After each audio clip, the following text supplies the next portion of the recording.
house, but they don't know what is what they don't, but they don't is house is what they is what they don't, but they don't is don't know what is what they don't, but they don't is house is what they is what they don't, but they don't is.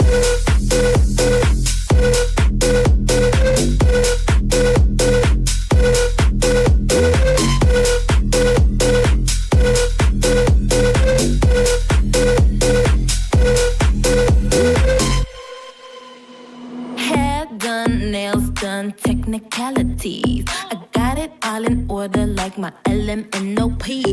Diamonds on my neck, money stretched like latex. Left that boy on red, I ain't got no time to text. But you can't do it like this, but you can't move it like this. Got no time to text, but you can't do it like this, but you can't do it like this, but you can't move it like this. Got no time to text, but you can't do it like this.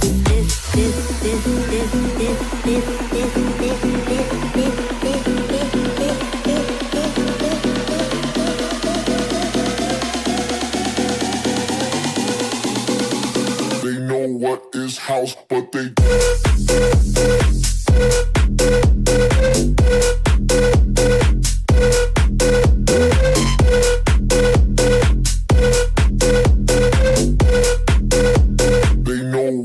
house, but they don't know what is what they don't, but they don't is house is what they is what they don't, but they don't is don't know what is what they don't, but they don't is house is what they is what they don't, but they don't is house.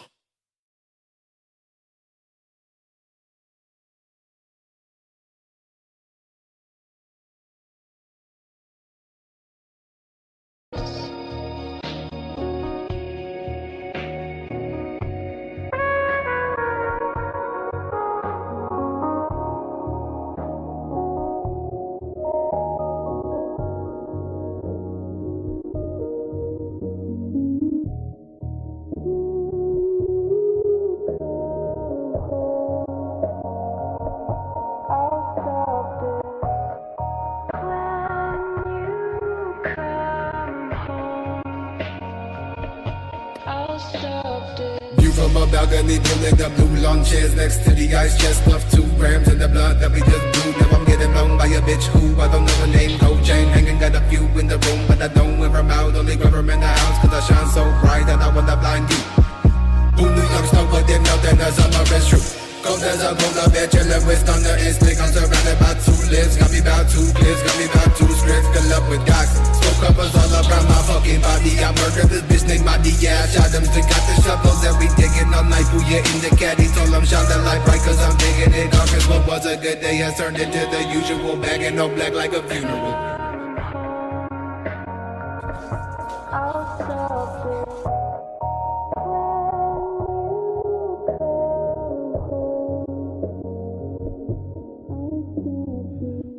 Cops through the motherfucking 7. 6 bodies dropping, nobody with the heavy. Block stay high when I'm creeping with the weapon. Gotta keep the pills in me, all because of my depression. City of the crescent, riding with a Smith and Wesson. Got a motherfucker guessing when I hit him with the blessing. 2 shots to the dome, 6 shots in the chrome. All shot through your home, now that's a crime zone. SUICIDE, scarecrow creeping with Uzi. Lucifer, please come save me. Throw crucifixes at my feet. Walking through the depths of hell, watching as the ocean swell. Grapevine now, that's Los Cartel. Nothing but death in every cell. When you come home, I'll stop this.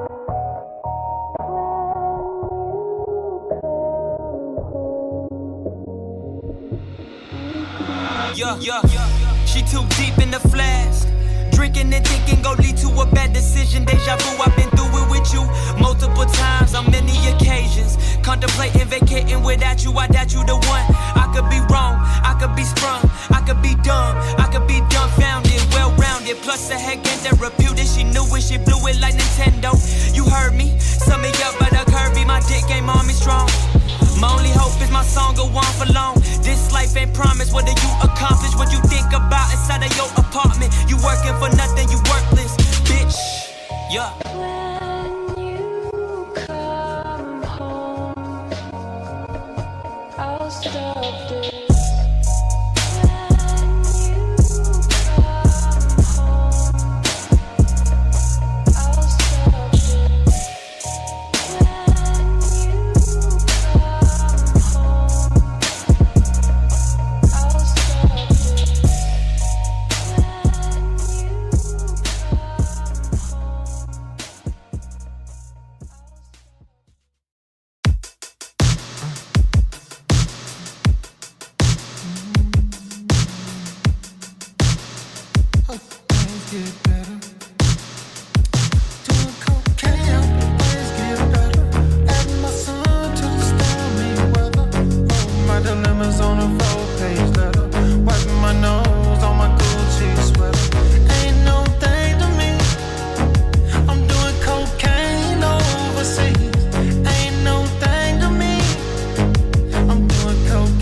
And now you got to freak me out.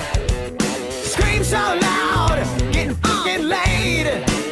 You want me to stay, but I got to make my way. Hey, you're crazy bitch, but you're so good I'm on top of it when I dream. I'm doing you all night, scratches all down my back to keep me right on. Hey, you're crazy bitch, but you're so good I'm on top of it when I dream. I'm doing you all night, scratches all down my back to keep me right on. Take it all, the paper is your game. You jump in bed with fame, another one not paid in full. You're so fine, It won't be a loss. Cashing in the rocks just to get you face to face.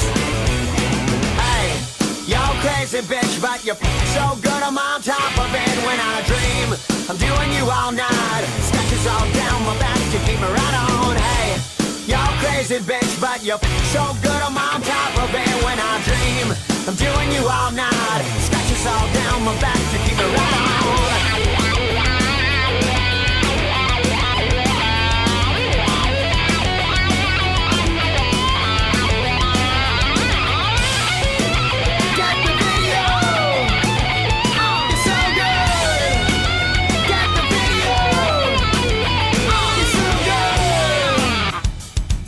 Bitch, crazy bitch, crazy bitch. Hey, you're crazy bitch, but you're so good I'm on top of it. When I dream, I'm doing you all night. Scratches all down my back to keep me right on. Hey, you're crazy bitch, but you're so good I'm on top of it. When I dream, I'm doing you all night. Scratches all down my back. Come on, baby girl. You want it all. To be a star, you have to go down.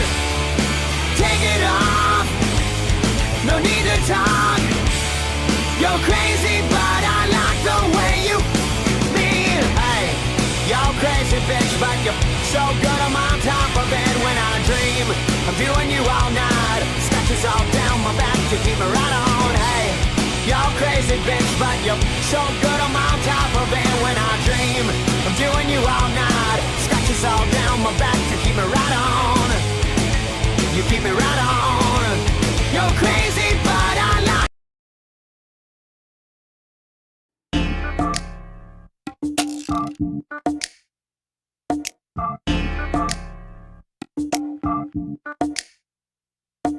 I am what I am and that's all that I am. I am what I am, I'm a hooligan. I am what I am and that's all that I am. I am what I am, I'm a hooligan. I am what I am and that's all that I am. I am what I am, I'm a hooligan. I am what I am and that's all that I am. I am what I am, I'm still a hooligan. I'm waking up at like 11 in the morning, playing by the rules, yo, it's just so boring. I'm eating Captain Crunch for lunch, do I got issues? Yeah, man, I got a bunch. Like late night fist fights, half pints and dirt bikes. Yo, I love them all, so they label me an outlaw. But I still keep it raw. You don't have to respect me, you can love me or hate me, but I ain't gonna change and you ain't gonna make me. The lyrical privilege, full pledge, living life on the edge. Straight out of control, self-proclaimed asshole. And I am what I am. I am what I am and that's all that I am. I am what I am, I'm a hooligan. I am what I am and that's all that I am. I am what I am, I'm a hooligan. I am what I am and that's all that I am. I am what I am, I'm a hooligan. I am what I am and that's all that I am. I am what I am, I'm still a hooligan. Thinking of my next hustle, looking for the next sorry fuck I can muscle. Talking shit for the fuck of it, running amok and still loving it. A hoodlum role model, chugging on a Jaeger bottle. Mesh hat, t-shirts and baggy pants. On the porch, smoking reefer.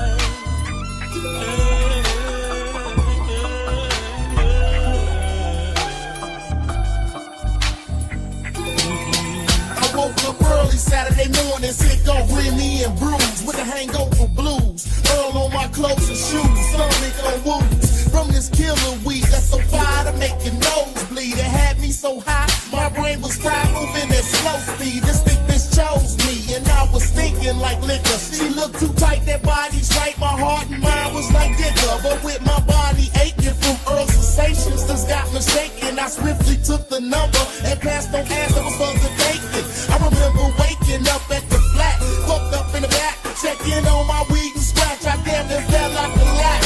I hit the sack to sleep it off, woke up woozy and still smoking, twisting swishers, thinking about last night and the bitch that was smoking. Fuck it, let's get them on. I grabbed the phone, girl called your friends. Then I hit Twisted Maze and told them about the bitch in the Benz. Nigga push on me cause I see him already been in the block. You know the lick niggas, you'll find us in my favorite spot. And it's on the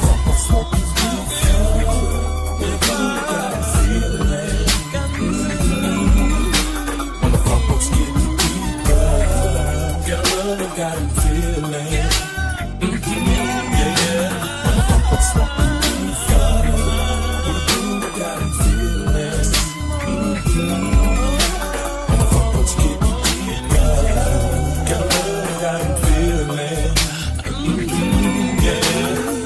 I hit the front porch with a morning bee, sipping on the deuce OZ. And it be killing me how many thick bees I see. Getting bubbly, waiting for Stokes and tea. I spit a little game at 3, trying to talk up on the shopping.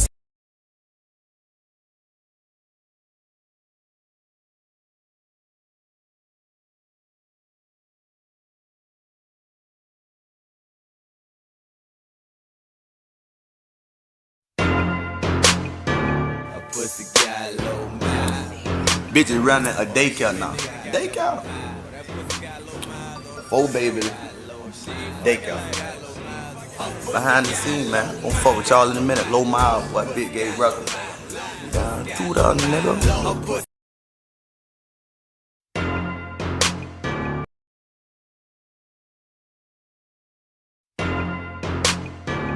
Pussy got low mind.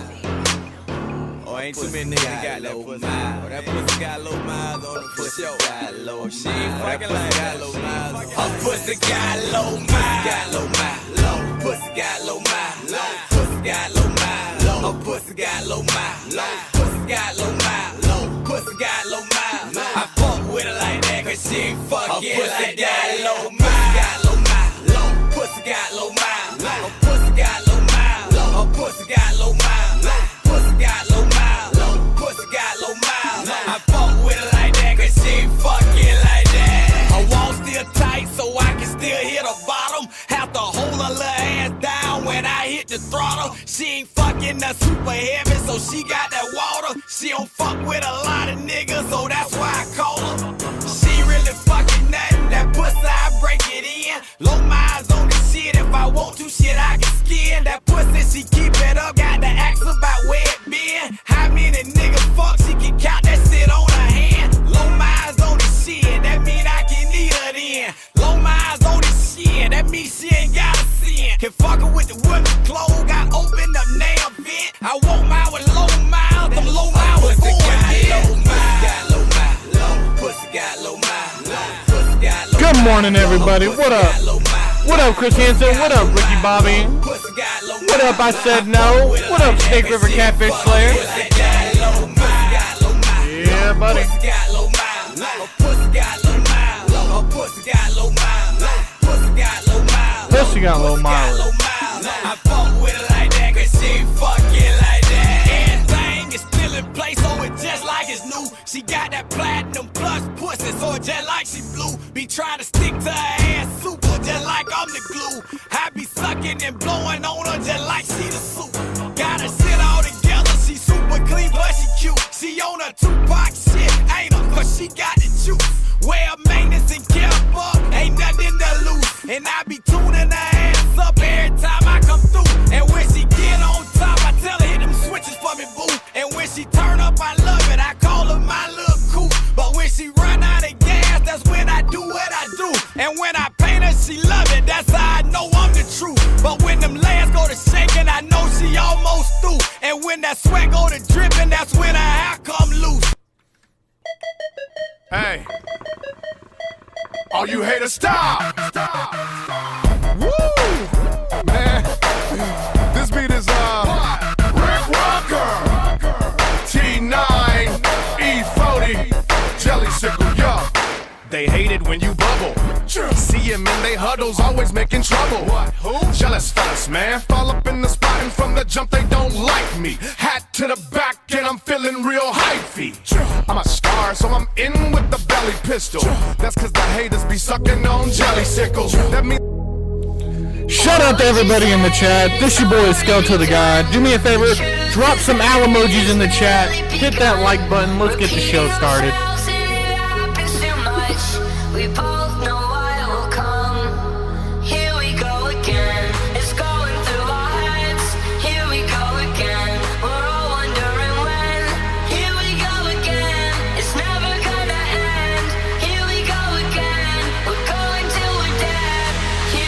Shout out to everybody on Rumble.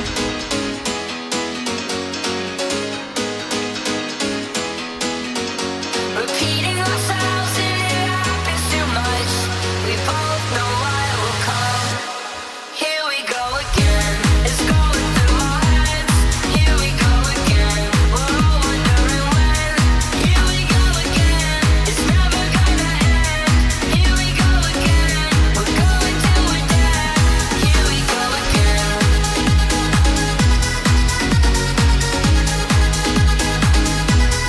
Here we go again.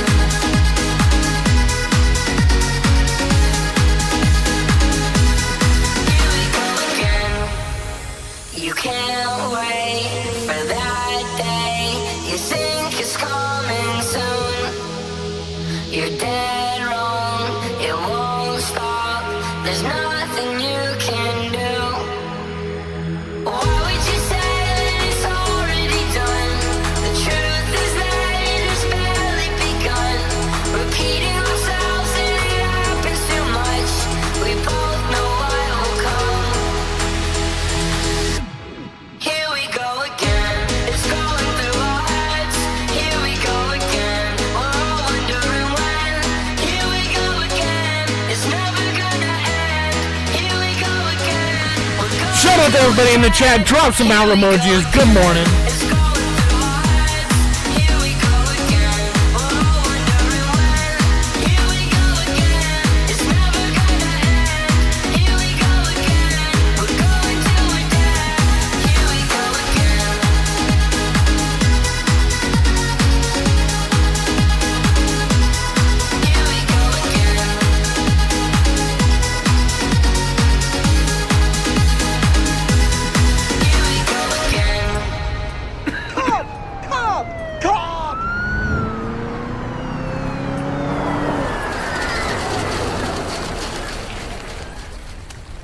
again. Shout out to everybody in the chat. This your boy Skeleton the God, and we are live on We Out Here TV. And good morning, good morning. Shout out to Snake River Catfish Slayer. What up, Chris Hansen? What up, Ricky Bobby? What up, Barry Hot? Hope you feel better. What up, I Say No? Good morning, good morning. We are here for the third and final part of the Afroman deep dive trial. I'm proud to say we've almost covered all of it. We just got the last little part. We're going to knock that out today, and then tomorrow I think I'm going to try to get us and return us back to the ghetto. Definitely want to play some video games. I ain't played video games in like 3 days because I've been wrapped up with this trial shit. Your boy did I hooked up the truck simulator. We'll talk about that later. Let's get into what we're gonna cover today. I appreciate everybody tuning in. Not much news, man. Did yesterday's stream. The shit was hilarious, and went to bed, went to work, and then I'm back here. So with that being said, let's go ahead and get this shit started.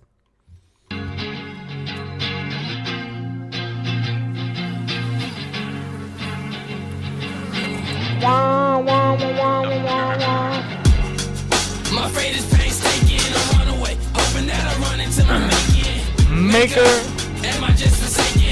Ready to bust my load because I do not have no patience. I'm calling on my phone, it's going straight up to the tone. Like I'm stuck in danger in the Paris catacombs. Seeing stuff that isn't, turn a light on and it's gone. As above, so below, I am lower than low. And I don't wanna know what I'm drinking needs no antidote. Just shut me up and shut me down. And I don't wanna know what I'm drinking needs no antidote. Just shut me up and shut me down. My life is far from basic. The emptiness around the void inside me like it's vacant. Finding ways to feel it unfulfills a natural feeling as I battle mental illness, often clashing with my brilliant style. I'm smoking reefer till ashes tumble down in the sneakers. My fear and anxiety's off the meters. The only thing I know is I don't know, so into the unknown. Shit is getting rocky with touchstone. And I don't wanna know what I'm drinking needs no. And Big cut me up and cut me down. Alright, guys. Hey, I'm gonna play the shit out of this every day. It's my favorite song, guys.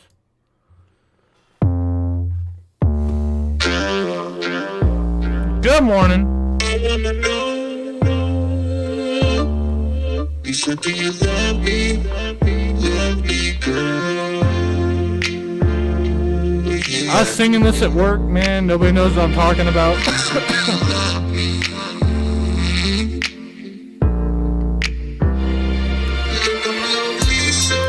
Lisa, Lisa, I want 'em all.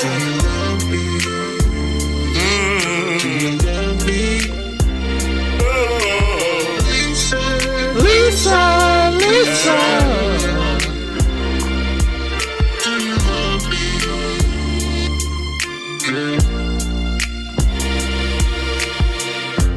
Lick 'em low, Lisa.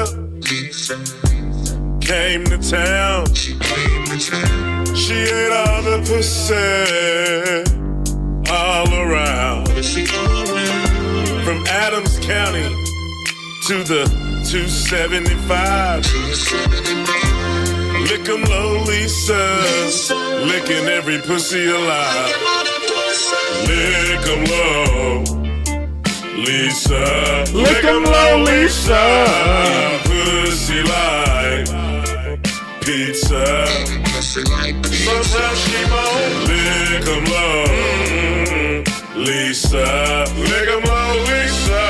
Eating pussy like pizza. Hey, hey. Man or a woman, you really don't know her. I notice her voice is a few octaves lower. She's not too ugly. She's not too fine, but she's might whip out something that's bigger than mine. Lick 'em low, Lisa. Lick 'em was low, complaining Lisa. cause she was munching on their wife's carpet. Lisa lick 'em slow. Lisa lick 'em fast. Lisa lick that pussy. Lisa lick that ass. Lick 'em low. Yes, sir. Lisa lick 'em low, Lisa. Pussy like pizza. Sometimes she won't. Lick 'em low, Lisa. Lick 'em low, Lisa. Pussy like pizza. Sometimes she won't. Lick 'em low, Lisa. Lick 'em low, Lisa.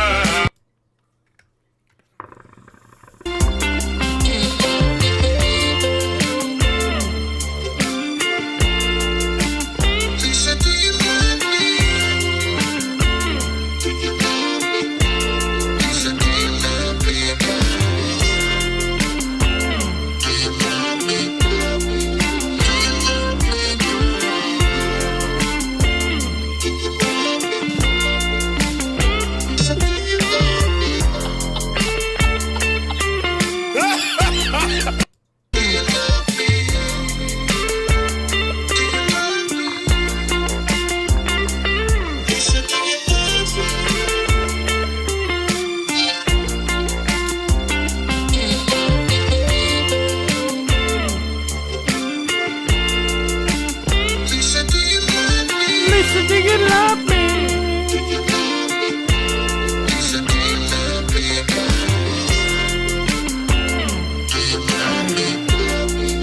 Lisa, do you love me? Did you call Ken Baker? No, I did not. No further questions, Your Honor. All right, guys. Afroman's about to take the stand. Thank you, Your Honor. Thank you.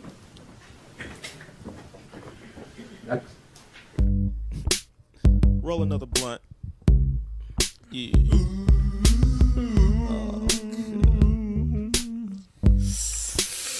La da da da da da. La da da. La da da da. La da da da.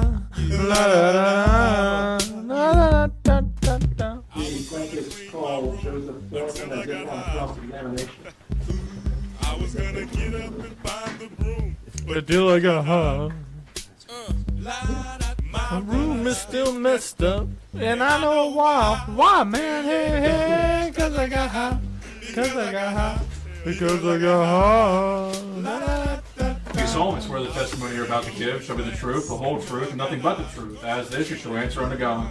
Yes. Thank you, sir. But I got high.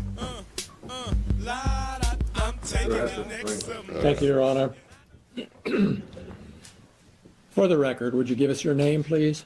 My name is Joseph Edgar Foreman. You are known under the stage name as Afroman, is that correct? Yes, sir. And you create music videos and do performances, is Yes, that sir. right? How many states of the United States have you performed in, do you think? All of them. All 50. Yes, sir. And how many countries have you performed in?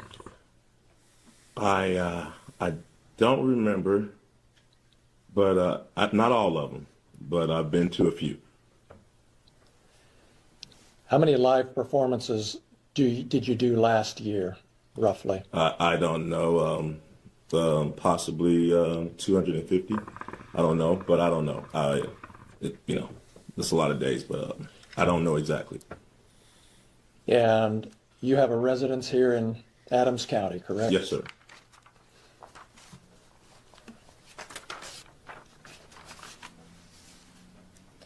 You've been performing for 20 or 30 years, is that right? All my life. All right.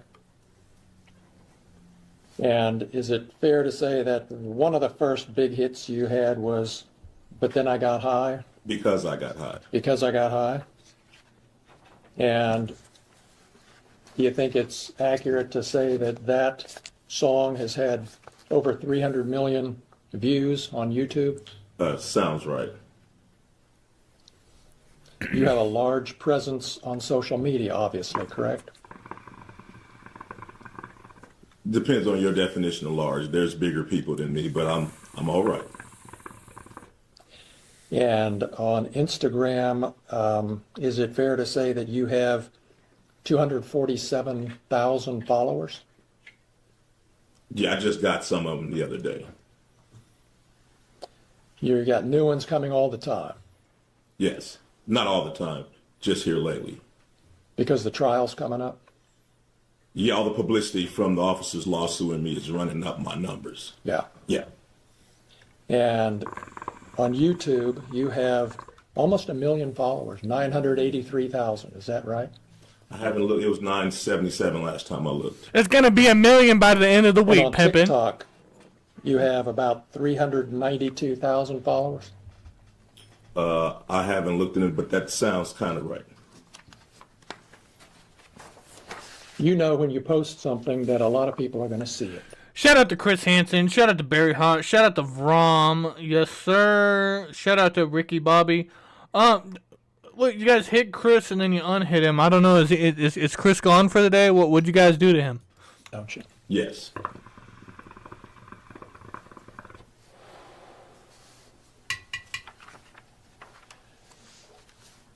When this search happened back in August of 2022, Mr. Foreman, you weren't at home? No. You were driving home from Chicago? Yes. And you got an alert from a family member that the sheriffs were there searching your home, is that right? Yes. And you were able to turn on your phone and watch through your home security system what the deputies were doing for a period of time, weren't you? Yes.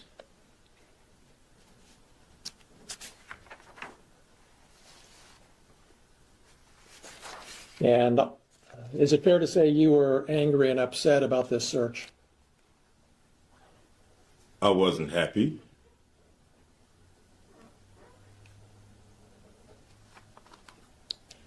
And is that why you posted the things we've seen this week, because you weren't happy? No, I posted it because the sheriff's never supposed to raid in my house in the first place. The whole raid was a mistake. All of this is their fault. If they hadn't have wrongly raided my house, There would be no lawsuit. I would not know their names. They wouldn't be on my body. They wouldn't be on my home surveillance system. And there would be no songs, nothing. My money would still be intact, nothing. So all of this is their fault. And because they executed a search warrant on your home, that gave you the right to post the things that we've seen this week on the internet? Because Is that right? Is that right, Mr. Foreman? Yes, for tearing down my door, not paying for it, not being apologetic, me being a sport, doing something peaceful to raise the money to pay for their damages, me having the right of the freedom of speech as an American to talk to my family, friends, and fans about what the sheriffs did to my home. Yes, I had the right to my freedom of speech. After they left, I had the right to kick the can and to do what I had to do to repair the damage they brought to my house. Yes, I did. That includes the right to post the videos that you've just been posting up until Friday and beyond, right? Yes, I have freedom of speech. I'm a rapper. I entertain. I write fiction, comedy. Yes, I mean, I entertain for a living like you practice law for a living. So I have to go to work.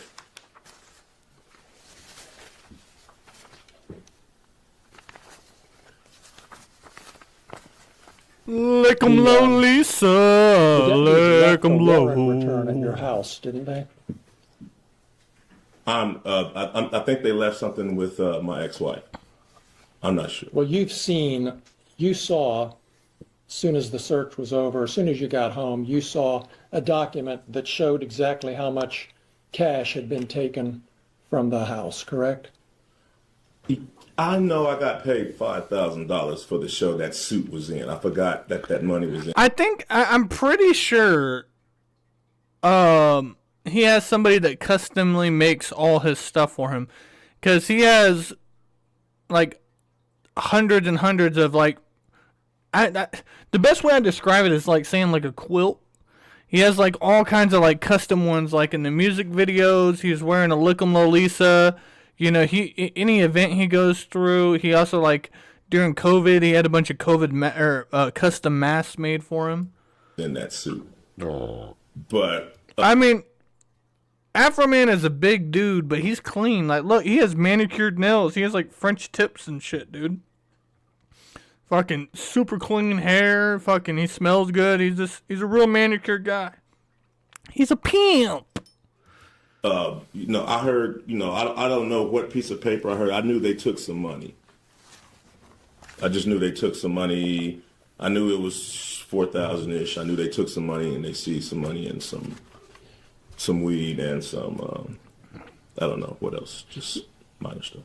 You knew how much money was in that pocket when you came home and saw the warrant return, didn't you? It was $5,000 from back when I did that show. I remember it was $5,000. But anyway. So is it your testimony that they actually took $5,000 instead of $4,390? No, I just know. I know when I did that show, it was with Snoop Dogg and Wiz Khalifa at Red Rocks in Denver. The balance of that show, for me, they sent in a deposit, but the balance was $5,000. I put the $5,000 in my coat pocket. I got drunk, I got high, and I forgot to get that money, and I hung that suit back up. And that's where they got that money from. So it was $5,000 they got? Yes. It was $5,000 that was in my suit when I got paid in Red Rocks. Now, after all of this stuff, whatever, it's I don't really know the complete number. It's 46, it's 430, the number bounces up and down. But all I know is I got paid $5,000 at the Red Rocks with Snoop Dogg and Wiz Khalifa when I played the Red Rocks in Denver. And you got $4,000 returned, right? See, the big argument is the cops fucked up. They did this bullshit ass fucking warrant that was like they were trying to they were tearing his house apart and they were trying to find like a trap door for a kidnap room. Like I don't know where they got this fucking information at. It was fucking crazy. But when they were tearing through his shit and everything, they broke his gate, they broke 2 of his doors, they broke a bunch of fixtures in his house, They just messed it up. You know, all the damages. Like, I mean, how much is a new gate? You know, that's probably like $1,000, maybe like $3 or $4 grand for like, you know, just the gate, you know, a front door, the foundation. I don't know. I'm just throwing random numbers out there. But let's say altogether, let's say that it cost them $10,000 in damages after the raid.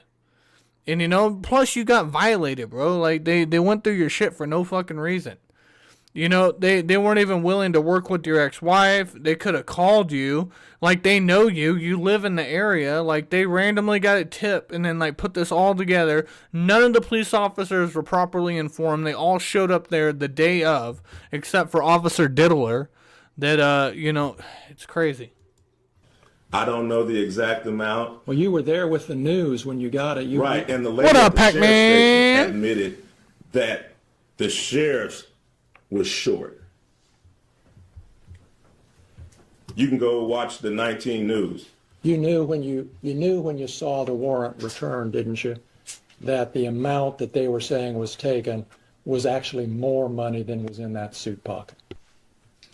I didn't warrant. That's why you brought the news to the sheriff's office when you got the money back, because you knew that they had miscounted the money and the number on the evidence bag was actually more money. I didn't know nothing. The lady at the sheriff department just volunteered the information. I was sitting there, you know, if she had been, I might not even known I got ripped off. She admitted it live on Channel 19 News that the money wasn't right. You remember in your deposition when I asked you, why did you bring the news when you picked up the money?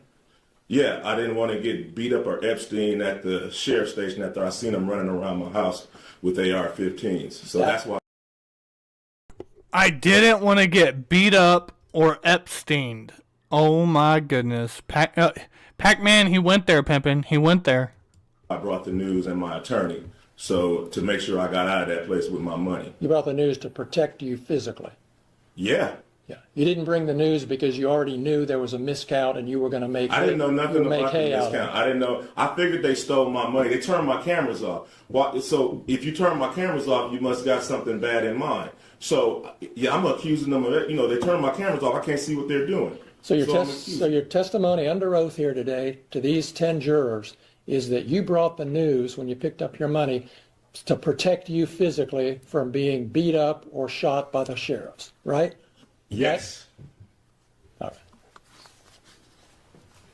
And they volunteered the information that the money wasn't right. That's just an extra something we found out. But I came with my attorney and the news to make sure the people running around my house with guns didn't take me into jail and do something.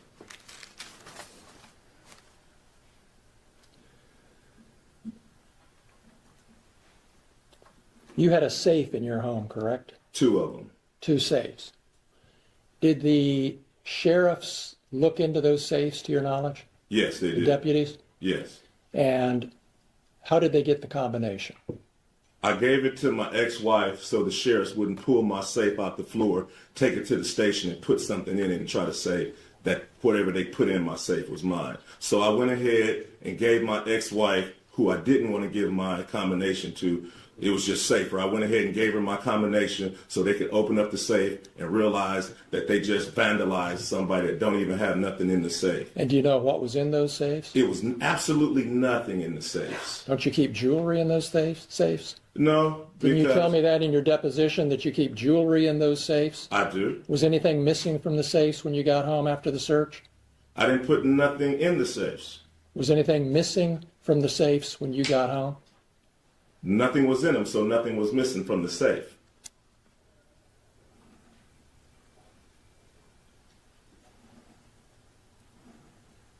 You talked to Randy Walters on the phone before you got home that evening during the search, or right afterwards, didn't you? Yes, sir. He told you that they were taking some money and some vape pens and a small amount of marijuana. He told you that? Yes, sir.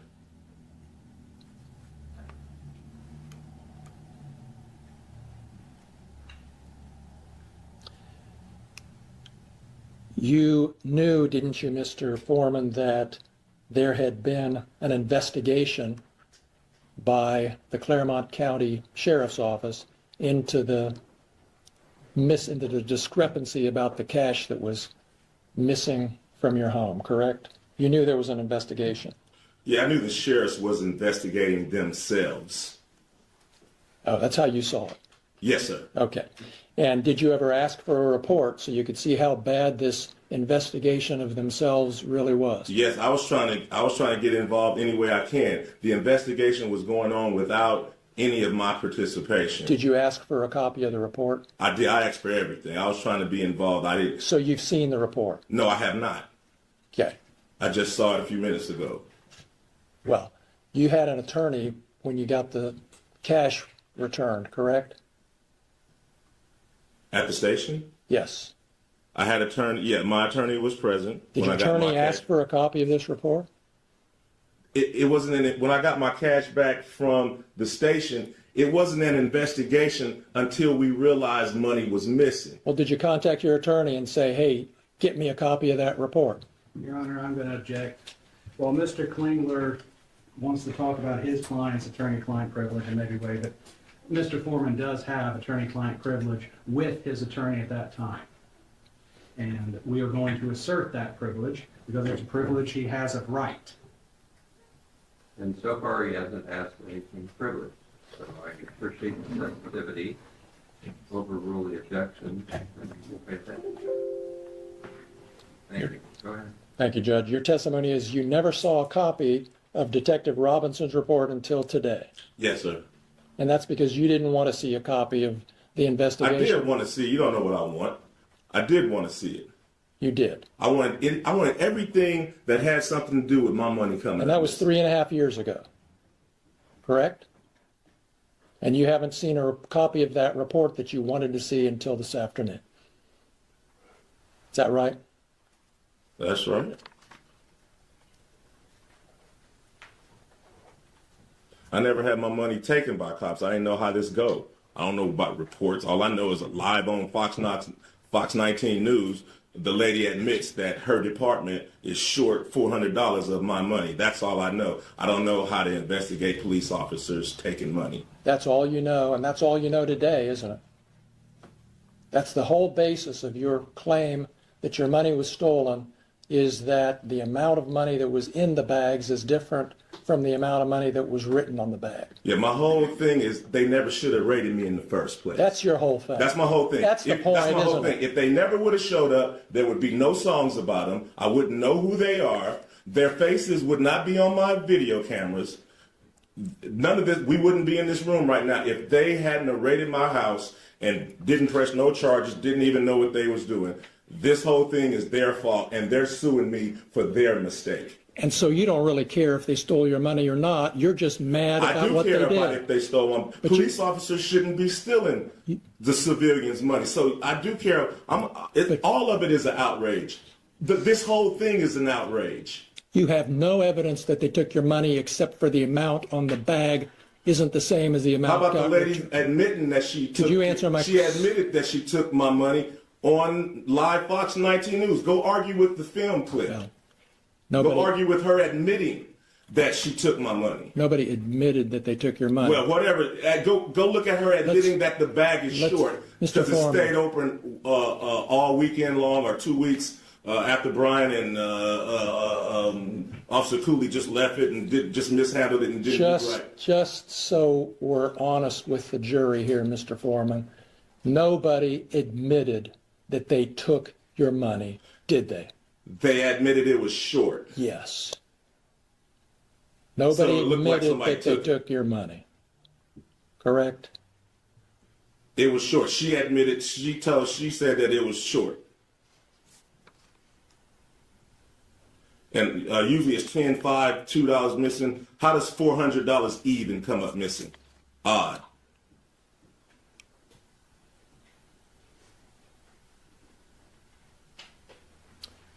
You posted videos about Brian Newland doing hard drugs and snitching on his friend, and you posted those based on rumors, didn't you? We can look at your deposition, but before you argue with me, but isn't that a fact that you made those allegations based on rumors you said you heard?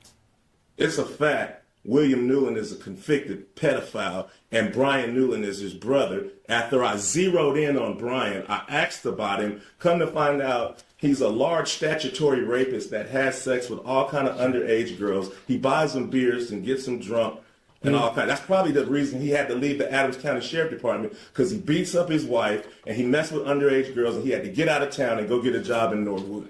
All right. You don't want to answer my question. I do. Please ask another one. Well, let me ask this one again so I can get an answer.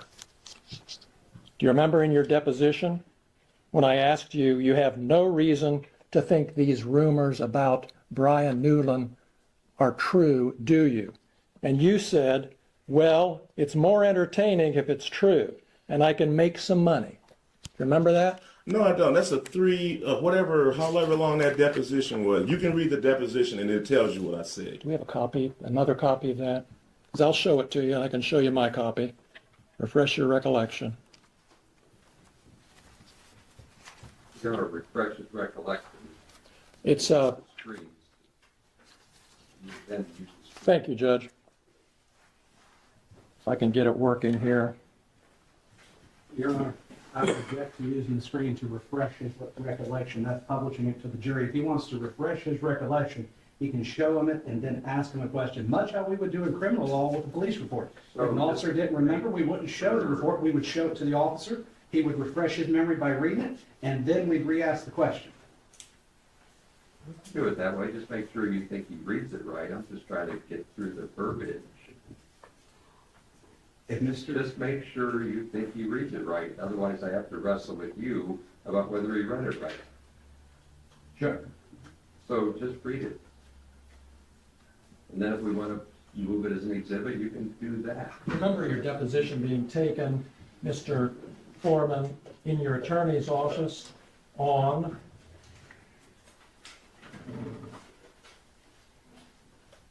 September 3rd, 2024. I remember the deposition. And that deposition was taken in DJ Osborne's office? Yes, sir. That's the same office that you used to film that video that we saw last night with the actor playing Lieutenant Lisa Phillips. And that actor was sitting in the same chair that Lisa Phillips sat in during her deposition, wasn't she? Yeah, the actor played Lisa because I wouldn't have known her if she hadn't came to my house and cut off my camera. Yeah, right. Right.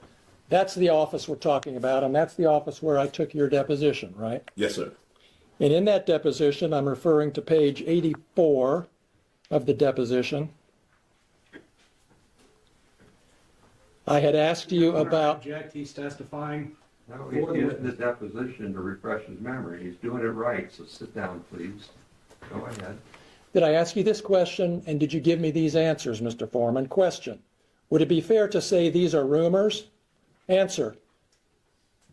You know, Stephanie said it, and you know, some other people that don't remember, you know, I'd be in a hurry in Walmart or something, they shake my hand, yeah, Brian used to do this, used to do that. Then something, I didn't know him, but this is what I've heard. Question. You don't have any particular reason to think that it's true or not true, right? Answer. Well, it's more entertaining if it is true, and I could probably make some money and capitalize on it if it's true. What are the line numbers? Starting with line 7 and ending with line 21. Did I ask you those questions and you give me those answers? I don't remember. That was a long time ago. But that's my question. I've always put Brian Newland next to his brother. So that's my basis, and I've always... We noticed that. Yeah. And your attorney's going to be able to ask you whatever questions he wants. Right now, I'd like you to focus on my questions, Mr. Foreman.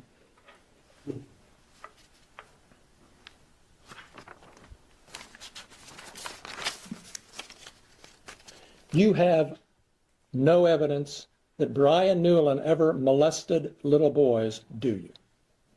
If you look at the picture, he's holding the little boy butt. It's too much for me. So if you just use your eyeballs, and then his brother's a convicted pedophile. That's your evidence for posting that pedophile stuff about little boys. I'm trying to figure out what kind of guy is kicking on my door. What kind of guy is walking around my house reading my bank statements? It's a dude that's possibly a pedophile, got a convicted pedophile brother, deputized by the sheriff, walking around possibly stealing my money. I'm just trying to figure out what's going on as I zoom in with my cameras. That's not the type of guy I don't think should be on the police force. I'm going to refer you again to your deposition. If you don't trust my reading of it, I'm happy to give it to you, Mr. Foreman. But on page 98 of your deposition, on that same day,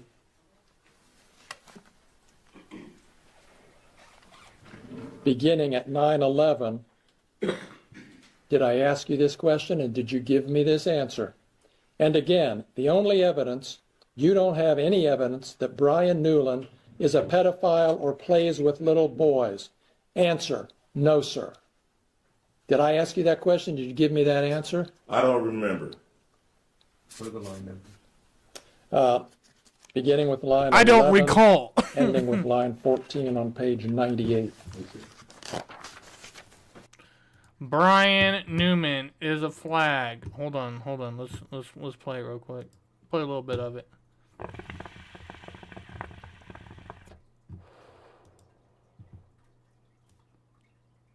So I'm just going on record to state Brian Newland does sleep with underage girls.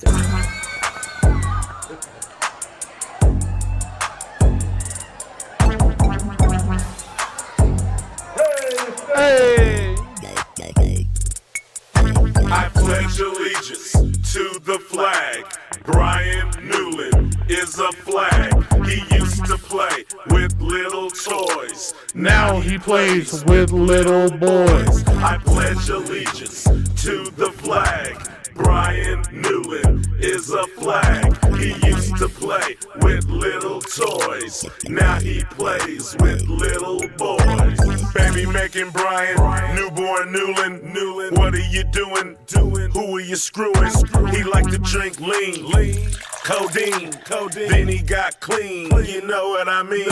He joined the Adams County Sheriff Department, raid your apartment, stealing star shit. He used to be a stoner with all his friends, but now he pulls them over and he steals their ends. He's a wannabe rapper with no freestyles. Him and his brother William are pedophiles. Before you raid my house and rob me,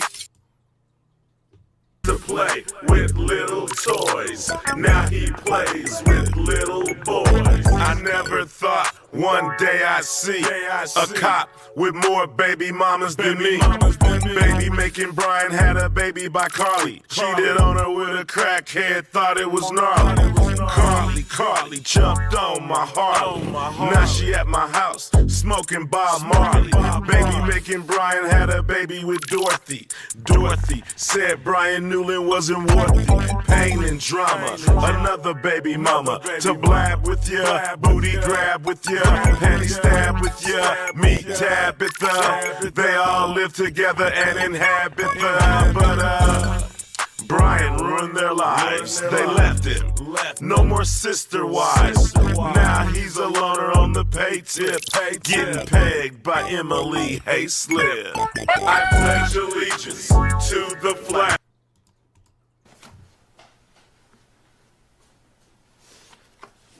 I saw that fat ass. No evidence that Lisa Phillips stole your money, do you? I know if she hadn't raided my house, we wouldn't be having this conversation. Nor a lawsuit or nothing. They never should have been at my house. Since you're not going to answer my question, I'm going to go back to your deposition again, Mr. Foreman, page 102. Your Honor, if I may, can I just enter a continuing objection so I don't have to object every time he does the deposition? No, it's too important, so please be specific. Thank you. So I would enter a notation of objection at this point. He is now testifying for the witness. He is no longer refreshing his recollection. I'll be sensitive to that, so you can rephrase, I'll sustain that. You made the conclusion you didn't have memory, so you've got to go back and fix that. All right, Judge, I will. Thank you. You remember telling me in your deposition, Mr. Foreman, that you don't have any evidence that Lisa Phillips stole your money. Yeah, she cut off the cameras, but I didn't know who took them. I didn't know who took them. So, all the officers was a suspect at first, because I didn't know where. After the deposition, I realized that Brian Newland was in charge of the money, and I knew where to focus everything. But at first, all the cops was a suspect, especially after they cut off my cameras, and I couldn't see what they were doing. All right. Well, so you don't remember? Is that what you're telling me? I remember telling you that Lisa, probably didn't take my money, but I just didn't know. I just knew it was missing, and they cut off my cameras, so all of them were suspects until I figured it out. Yeah, he does. Until you figured it out. Until everybody figured it out. Until it was solved of where the missing money was. All right. So just to clear this up and move on, you admit that you don't have any evidence that Lisa Phillips stole your money? No.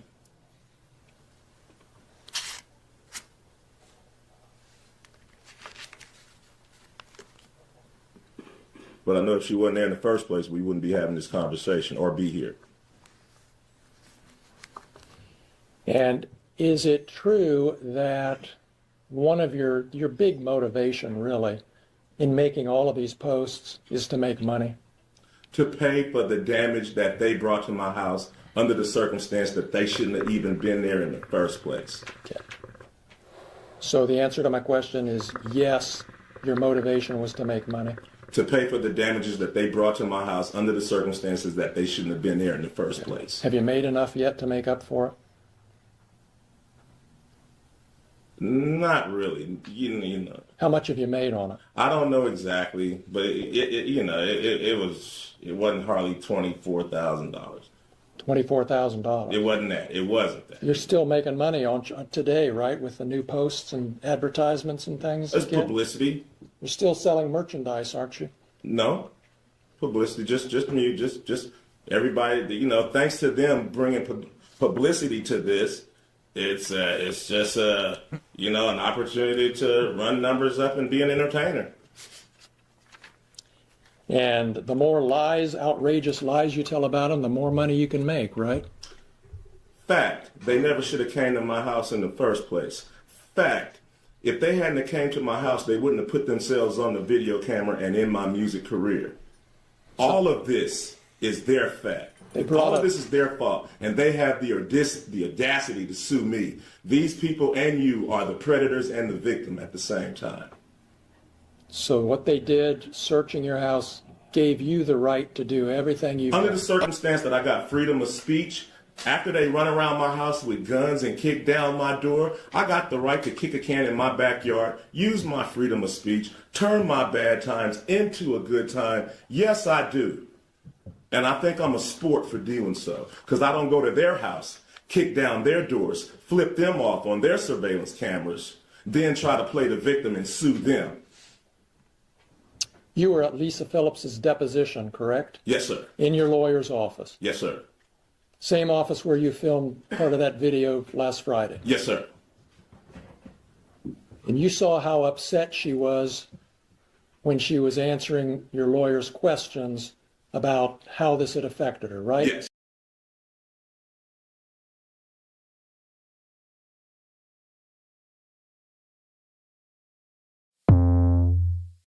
Pussy licking.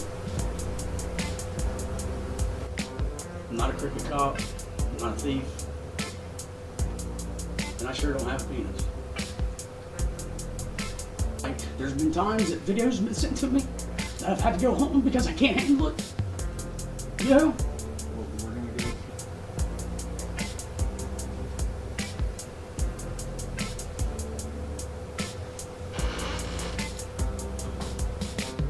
You know, I'll tell you what's sad is the fact that, number one, that I have to be emotional because your client lies. I've had a deep voice in my entire life. I did not wake up one morning and beg God to have a deep voice, all right? I have not had a sex change. I do not have a penis. I shouldn't have to prove I don't have a penis. Or about having a penis bigger than the rest of the guys that I work with. And pulling people over and licking pussy. I mean, come on.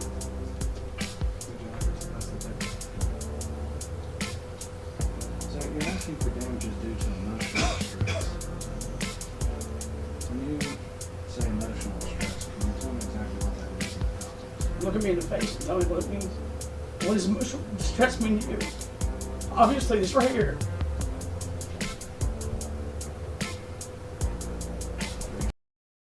This is her definition where she had to come in and tell her whole side of the story 3 years ago, and she's crying that, you know, people everywhere she goes, they keep calling her fucking Lick 'em Low Lisa.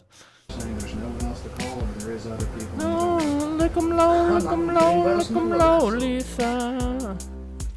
Lisa, I'm sorry. I didn't know that hurt you like that, man. You kind of intimidated me. I mean, you're a cop. I know you're. I'm sorry. I mean, you guys raided my house. You knocked down my door.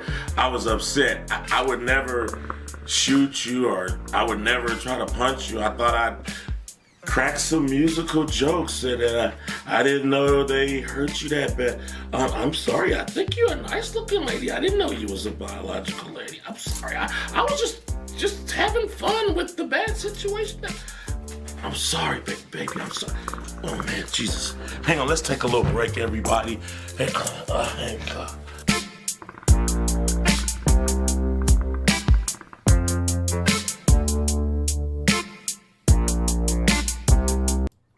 And then he tears that ass up.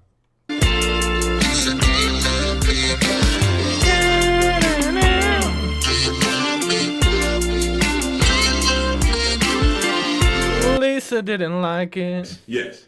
And you saw your attorney say, do we need to take a break? Yes. And you saw her say, no, let's go on and get this over with. Yes, sir. You saw all that. Yes. You knew she was upset. Just like she knew I was upset when she was standing in front of my kids with an AR-15 with her hand around the trigger ready to shoot me. Just like she knew I was upset when she cut my cameras. But I'm not a person. She is. So I'm sorry for being a victim. Let's talk about the predators. Okay. So you saw all that. You saw how upset she was. You heard the testimony about her children. You heard the testimony at the depositions about Randy Newland's daughter who came home upset. You heard all that.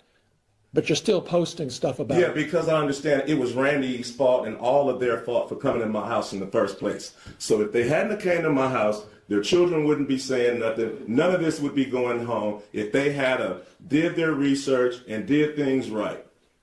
So all of this is their fault. And now they want to sue me for their mistake.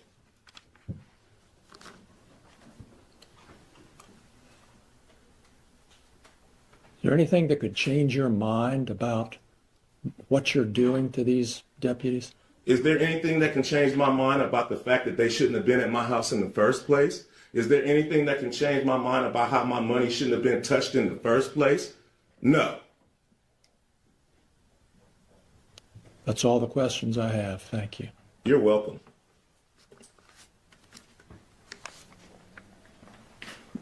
You want to continue, I'm sorry, Mr. Osborne, do you want to continue the direct examination of your client now? Your Honor, I was going to actually ask for a sidebar so we can talk about that. Okay, so let's just talk about it. Okay, so I was actually going to not do cross with Mr. Foreman this time. I was going to hold off until our case in chief.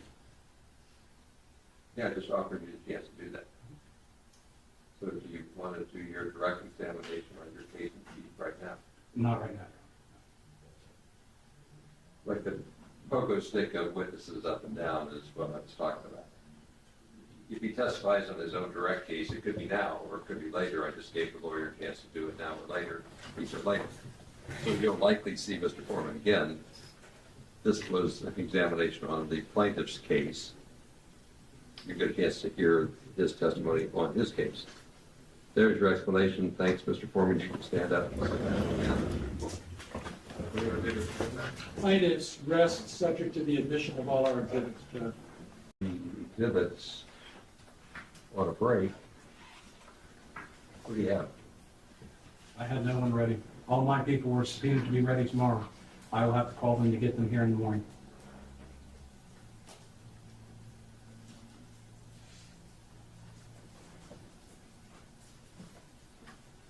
Don't research. Don't think. Don't talk. Ruminate in your own mind, maybe, but it can't be any farther than that. The admonition we talked about previously about deliberating as a group and thinking collectively is still in play. And you can't look at anything else. The admonition we talked about previously about deliberating as a group and thinking collectively is still in play. And you can't look at anything online to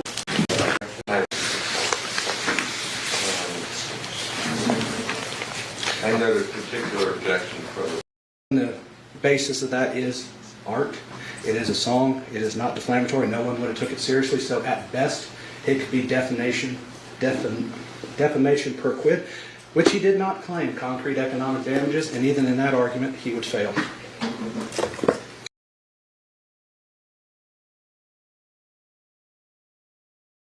Play some of Mr. Foreman's music from time to time? They do. You've worked with kids for how long? 30 years. You've got into the mind of kids pretty well. Yes. When they would play Mr. Foreman's song Lemon Pound Cake, did they take that as a literal fact from your observations? No. Were they laughing and joking about it? Oh, yeah. Absolutely. Are you familiar with the song W.A.P.? I think I've heard sorry, it. No, strike that. I'm going to give you the complete song and then summarize it because I only want to say it once. Are you familiar with the song Wet Ass Pussy? Yes. Is that a rap song? It is. Has your students played it in class? Once, and I asked them to please turn it off. When they were listening to it, did they think that was fact? No. So they didn't think that that was depicting anything in real life? No.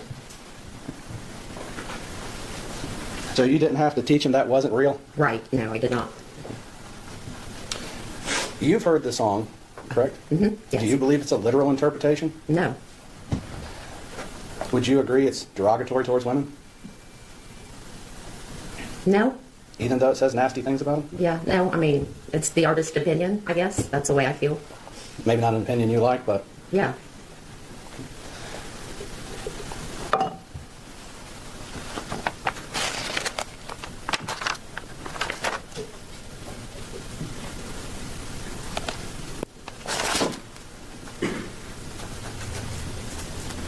You're not going to have one. Go ahead.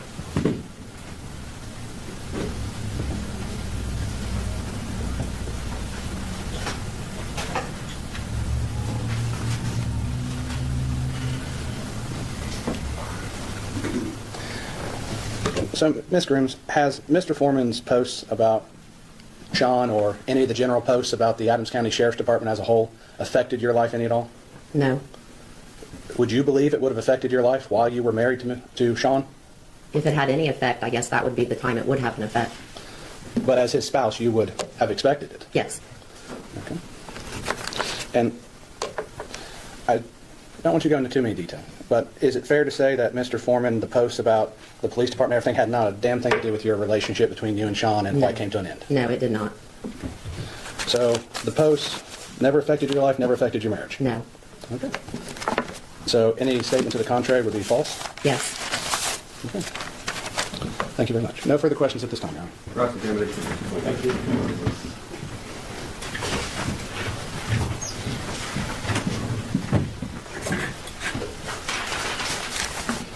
Morning, Ms. Rose. Good morning. I'm sorry you have to be here. I am too. Thanks for coming. Where to start? You never sought a protective order against your ex-husband, did you? Yes, I did when we divorced. The divorce, yes. I had a restraining order. You got a restraining order? Yes, I did. Were you aware of the posts that were coming out after 2022 about the sheriff's deputies and calling them thieves and that sort of thing? Did you ever see any or hear any of the songs? Some of my students referred to it, and they would say, I saw your husband in the video. And I would say, yeah, that was him, and turn around and walk away. I didn't elaborate on any of that, no. And they didn't either. Why didn't you elaborate on it? Because I didn't think it was the student's business. Okay. Shout out to everybody in the chat. Hit that like button. Don't be a coward. All right. Oh my God. Fucking Lisa getting that ass tore up. Get in there. All right. I think this is the one that they're talking about right here.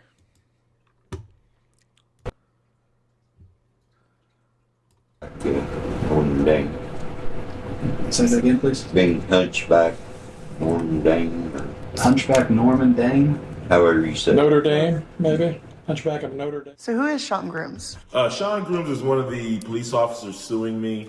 In the deposition, he said that he got a divorce because of me. My attorney reached out to his ex-wife, and come to find out, he actually got a divorce because he was having sex with like meth head, crackhead women on duty. He was giving them what I call penis plea deals.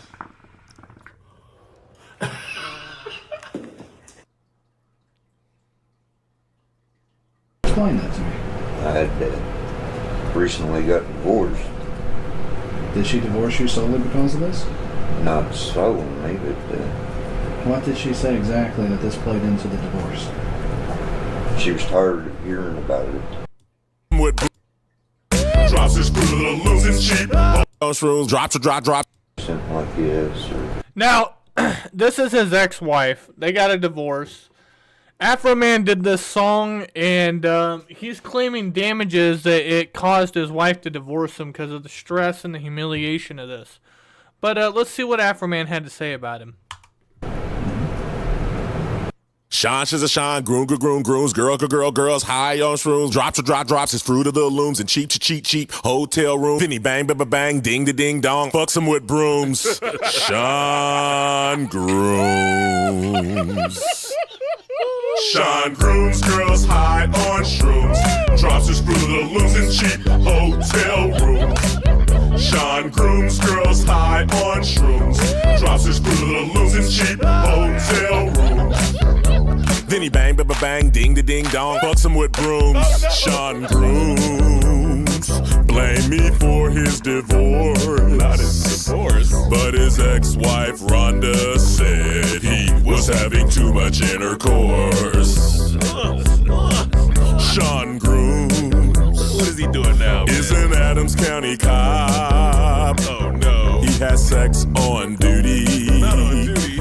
With every drug addict he stops. Alright, baby, spread 'em. Natasha Purden buck naked in the street. She was dancing alone. Not for long. Sean Grooms pulled up. Then he gave her his bone. Oh no, not the nightstick. Sean Grooms, girls high on shrooms, drops his screw to lose his cheap hotel room. Sean Grooms, girls high on shrooms, drops his screw to lose his cheap hotel room. Sean Grooms. Rumor has it that William Gloryhole did all the research for Afroman. You know, fucking William's taking down a police force now. Man. Oh boy, man, damn, man. Adams County Sheriff named Sean Grooms. Fuck girls on duty off coke and shrooms. He blamed me for his divorce, but he got a divorce for having intercourse with crackheads with a meth head. Trying to put his ex-wife in a deathbed. Sean had a good wife that pleases until he came home with diseases. Now Sean Grooms wanna sue me. Like his crackhead girl, he wanna screw me. I did not mess up your life. I did not cheat on your wife, Sean Grooms. You need to stop grooming the woman you arrested. I'm assuming crooked husband, crooked cop. I called your divorce to stop. Sean Grooms, girls high on shrooms, drops his screw to the losing cheap hotel room. This dude here, man. Sean Grooms, girls high on shrooms, drops his screw to the losing cheap hotel room. Sean Grooms, Sean Grooms, Sean Grooms, Sean Grooms. On my head, he placed a bounty because I named him the Hunchback of Adams County. What do you call a cop that stop crackhead women then make them drop their panties? So a pig can squeal. The penis plea deal.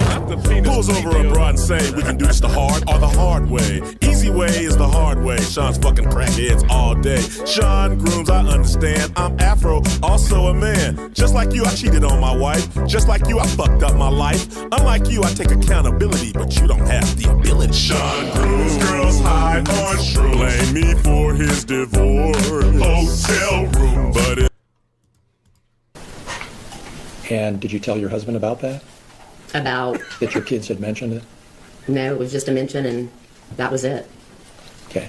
And did you ever, you saw the posts yourselves or videos yourself, or did you just hear about it from kids? I saw part of it, and then I heard about it. Okay. Ask her if her husband Did has anyone else in shitting the community underwear. ever say anything to you about these videos or posts? No. Just your kids? It's my students in the school. Students? Okay.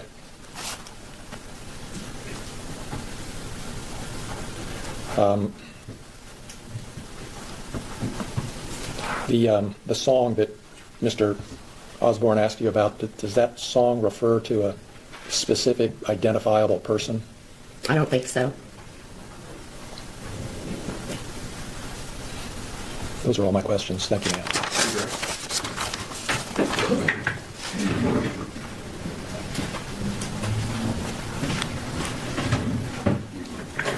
Rhonda, Mr. Klingler asked you about your students. Your students saw the post? Yes. And they articulated to you? Yeah, just say, hey, I saw your husband in this video. Students can, would it be a fair statement to say children can be mean? Absolutely. You've seen instances of them being cruel? Absolutely. Are they cruel to both other students and teachers? Yes. I don't like bringing up sensitive subjects, but has any of your students ever been cruel to you in the past? Oh, yes, definitely. Would it be fair to say they've said some pretty mean things? Yes.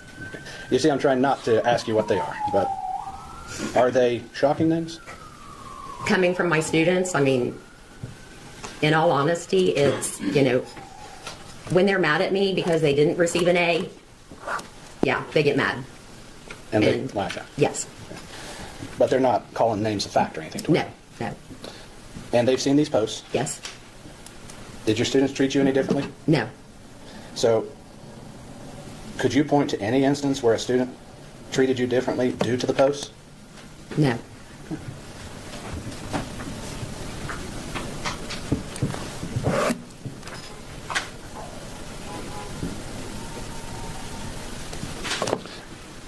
I'm going to ask this question. You said you're sorry to be here. Why are you sorry to be here? Because from my recollection, my ex-husband had said that this was part of the reason we got divorced. No further questions, Your Honor. Mr. Klinger? Mr. Osborne, am I right to understand this witness was a lay witness? Pardon? This was a lay witness, not an expert, right? She's a lay witness to testify to what she would have experienced in this. Right. And the only reason I did that is to Ain't that a bitch? Fucking Afroman calls your ex-wife on the stand after you're freshly going through a divorce. Yikes. explain to the jury that people sometimes have training experience and can make opinions as experts. The doctor comes in a medical malpractice case, they're an expert. This is a lay person, the same as any other. Some of the questions spoke generally about society and public perceptions, which would seem like more of an expert opinion, when in fact, as a lay witness, she can only testify about what she experienced herself. So you have to understand the scope. She's just what happened to her, lay, average person, not educated expert. Thanks for being here. You can make the excuse. Go ahead, Mr. Osborne. Your Honor, I'd ask for a short 10-minute break so I can talk with Mr. Foreman. Based upon the ruling in the Rule 50, I want to juggle some of my witnesses, make some corrections to that, as I had anticipated a different verdict due to the evidence, or different ruling due to the evidence, so I'm going to need to shift for that. I'd like 10 minutes to consult with my clients to strategize on that. Comments, Mr. Klinger? No, I have no objection to that, Jim. You're doing well managing your time. I think that's a good idea. I would like to see how I am with getting the jury on schedule. Your Honor, that's why I want to strategize, see how we can hopefully... Yeah, well, I appreciate what you're saying. Take a break, go back to the jury room, stay there if you would please. Short break will be helpful. Objection. What comes next is closing arguments and instruct you so, but more witnesses. The plaintiff goes first because the burden of proof is on the plaintiff. Work. Check at the point in time for the lawyers for my short break. I'd like to renew my motion for the record. Thank you. Very appropriate. I can give you a little bit more of the why, but because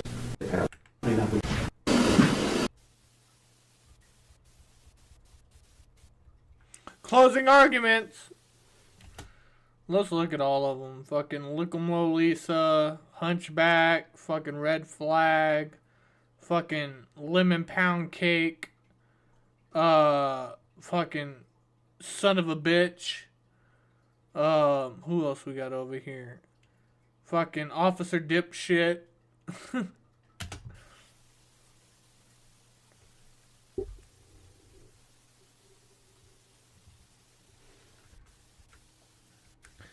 I think these are all local lawyers. It's not like Afroman went and like got something big, because it's in the local office. Like, his lawyer lives there locally. This is the prosecuting attorney that lives there locally. Like, it's all local. This is a local courtroom. But look how many bottles of water, man. 1, 2, 3, 4, 5, 6, 7, 8, 9, 10, 11, 12. 30 pack. There's waters all over there, man. This shit's crazy. So much water.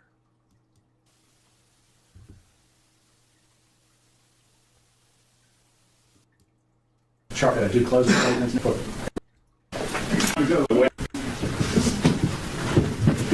Thank you. About 45 minutes, so I didn't gauge my time very well, but thank you for your patience. We are moving ahead, as you know, so most people don't growl about that, but I try to at least respect your time and tell you what we're doing.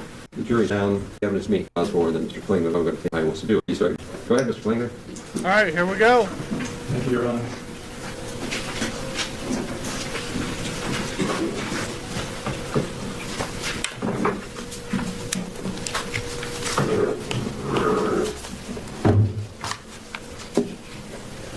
Morning, folks. When this trial started, I told you it was about intentional lies that are designed to hurt people. It's not about freedom of speech. It's about defamation. It's about false light defamation, intentional lies designed to hurt people. You've heard all the evidence. You've seen the witnesses. I'm not going to go over it.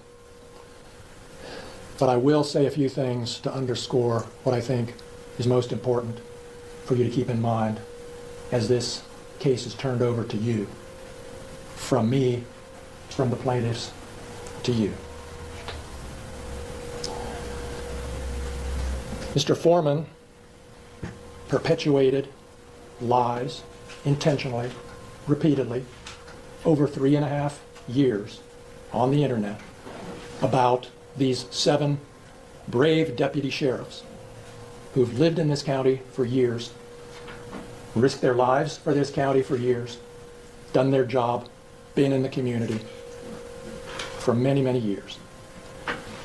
Mr. Foreman did it intentionally. Mr. Foreman knew that what he posted on the internet were lies. He knew there was no theft. He knew there was no. You got a defamation case you're working with Randy on? Walter's wife. And he certainly knew all of the stuff he's repeatedly posted about Lisa Phillips up until Friday and probably later were lies too. What are we going to do about that? Mr. Foreman told you from the witness stand there's nothing we can do to stop him because he has freedom of speech to lie about people intentionally. During jury selection, we talked about that. And you all agreed that it's not okay to tell an intentional lie about someone that hurts them. We need to get Afroman on fucking Joe Rogan. We all agreed. And the judge is going to tell you that in the law that he gives you. So Mr. Foreman is legally wrong when he says he has free speech to tell harmful lies about people and get away with it. That's just legally wrong. You also told me in jury selection that even if somebody does something to you that hurts you, that you think is wrong, like a search warrant execution that you think was unfair, even if somebody does that to you, you told me, we all agreed, that that doesn't justify telling intentional lies designed to hurt people. That's what you think. That's what the community thinks. That's what decent people think. But Mr. Foreman thinks it's okay to do what he's done over 3.5 years because they executed a search warrant that broke down his door and disconnected his cameras. You heard from the witness stand, from Mr. Foreman, the callous indifference that he showed to what he's done, the harm he's done. It's imprinted in your minds, I'm sure, like it is in mine, the tears, the agony from some of these witnesses. Don't forget that when you're back in the jury room. That's what this case is about.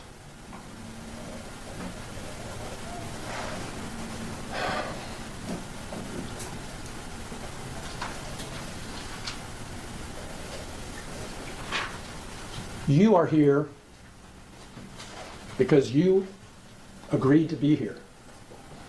You showed up on the first day. Not everybody does. A lot of people don't respond to their summons. You did. I asked you, do you want to be on this jury? And you all said, yes, I agreed to be on this jury. You're all here now, in this place, in this courtroom, for a reason. And I believe there's a power higher than us that brought you here today to do this job, and that you are the chosen people to do it. Nobody else is going to do it. There's not going to be another trial. There's not going to be a second chance.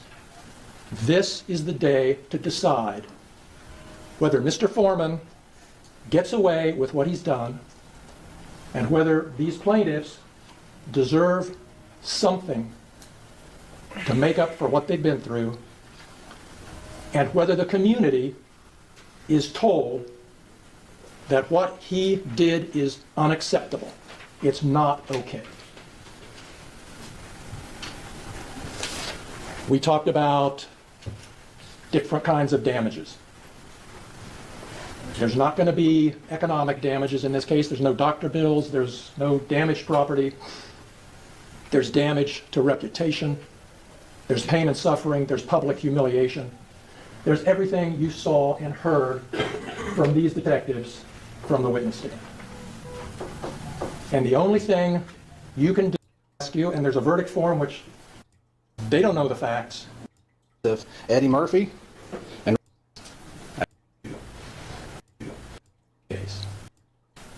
not all music is tasteful. What makes our country great is you have the right to have a jury trial. You have the right to people in the community to see this, weigh the evidence, and make a decision. And I'm proud that you guys are here and doing that. We started this time, I talked about this case was about freedom of speech. But let's talk about what it's also about. It's also about music. Not all music is tasteful. Not everybody likes all music. There's some songs I hate. I think we can find plenty of people that find songs they do not like. But Mr. Foreman, Joe, is a rapper and comedian. It's what he's done his whole life is rap, make songs. We got to think of what rap is, because music does not exist in a vacuum. Music evolves over time. Take a look at jazz. It's evolved. At one time, it was distinct in a certain subculture, and it has now expanded. Rap is the same. Rap started out as a means for people to express social commentary, opinions through entertainment. Look at the song by NWA. What do they call it? Fuck the Police? I think I said that right. It's a social commentary on what was going on in their lives. Their personal effect, the personal things happening to them, combined with entertainment, which unfortunately is exaggeration. Opinion, nothing of fact in that song. It's a commentary on society. And so when you look at rap, you see that over and over again. I had my secretary print me a couple songs, rap songs, while I was pouring a cup of coffee. And the first one is Carly B, WAP. I find it bad to say what WAP means, but it's a popular song. I think it's somewhat derogatory, but then again, I'm not the audience for that song, and I know that. I know nothing in that song. Nothing. Talking about is true. I know it's not. I know it's entertainment. I know it's social commentary. Miss Grooms testified even her students knew that at a young age. The same thing I knew when I was watching Johnny Carson, The Late Night Show, and SNL, Saturday Night Live, with my grandfather when I was a kid. That's all entertainment. They make fun of everybody for entertainment. And some of it is a social commentary. But it is not fact. And everybody knows that. Nobody looks at Lil Wayne's song Pussy Monster and says there's a monster in that song. Everybody knows it's exaggeration for entertainment. Is he commenting on something? Sure. But it's not fact. And I can keep going. Megan Thee Stallion with sex talk. I mean, it just goes on. They use derogatory language. It's designed to entertain. Drew Hastings, former mayor of Hillsborough, was a comedian. I got to go to one of his stand-ups. Some of it was funny, some of it wasn't. Some of his jokes, like those of Eddie Murphy and Richard Pryor, some of them are not tasteful, but they're still jokes. They're not facts. And we know that. That's what a reasonable person listening to that would understand. And that's the point. This is not a vacuum. We don't live in a vacuum. Let's face it. Hold on. Let me see if it's a joke real quick. Let me see if it's a joke.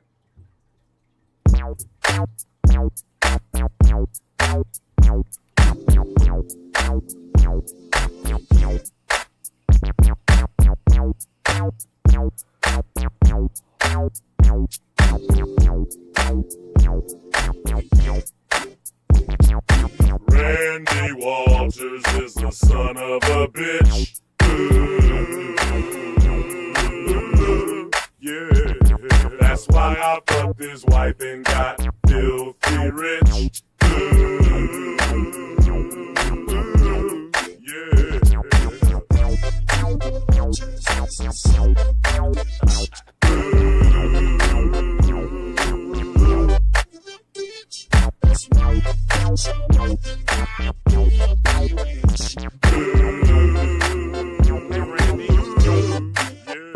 Fix my dough. Stop stealing my dough. Stop disconnecting my video. Fix my dough. Stop stealing my dough. Stop disconnecting. Walters is the son of a bitch. Yeah, that's why I fucked his wife and got filthy rich.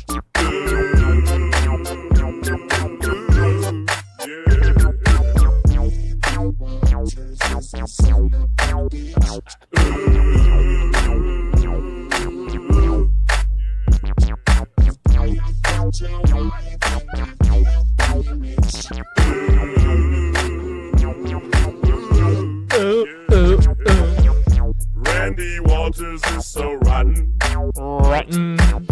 He's hooked on coke and Oxycontin. In Manchester long ago.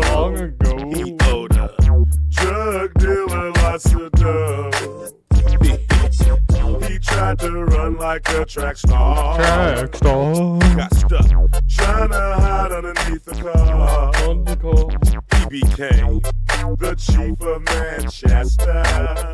Now Manchester is a disaster. He pulls you over.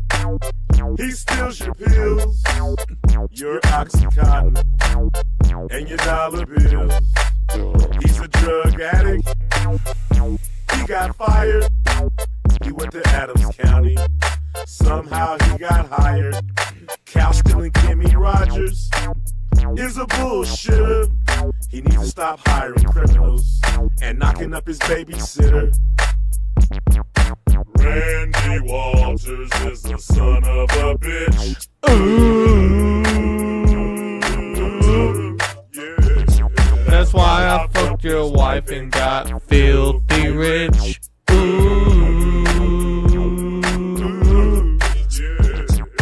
Randy Walters is the son of a bitch. R.I.P. Chuck Norris.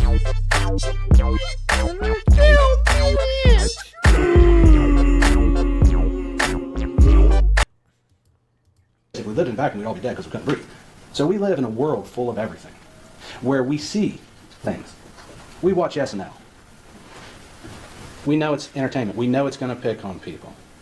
We understand that they're picking on public officials. Well, they picked on Joe. They pick on Donald Trump all the time, Sleepy Joe. I mean, go down the list. Even Teflon Ron was made fun of. So as you go back, nobody thinks that's fact. Nobody's going to take it that way. When they post their clips on YouTube, when they post their clips on Facebook, people don't look at it and go, that's the truth. No, they understand it's comedy. They understand they're going to talk about it going forward. And if you look at his posts, you see the little signs of that too. Iteration. Things that you see in a song. I mean, because after all, you know, a song's catchy, right? It has a beat, song, you know, words rhyme. You know, she thinks my tractor's sexy, and, you know, it sticks with you. And we listen to Lemon Pound Cake. You heard the iteration. You heard how it came together as entertainment. Did you just give a shout out to Lemon Pound Cake? Lemon Pound Cake is my least favorite song out of all of them. And people are just losing their fucking mind over Lemon Pound Cake.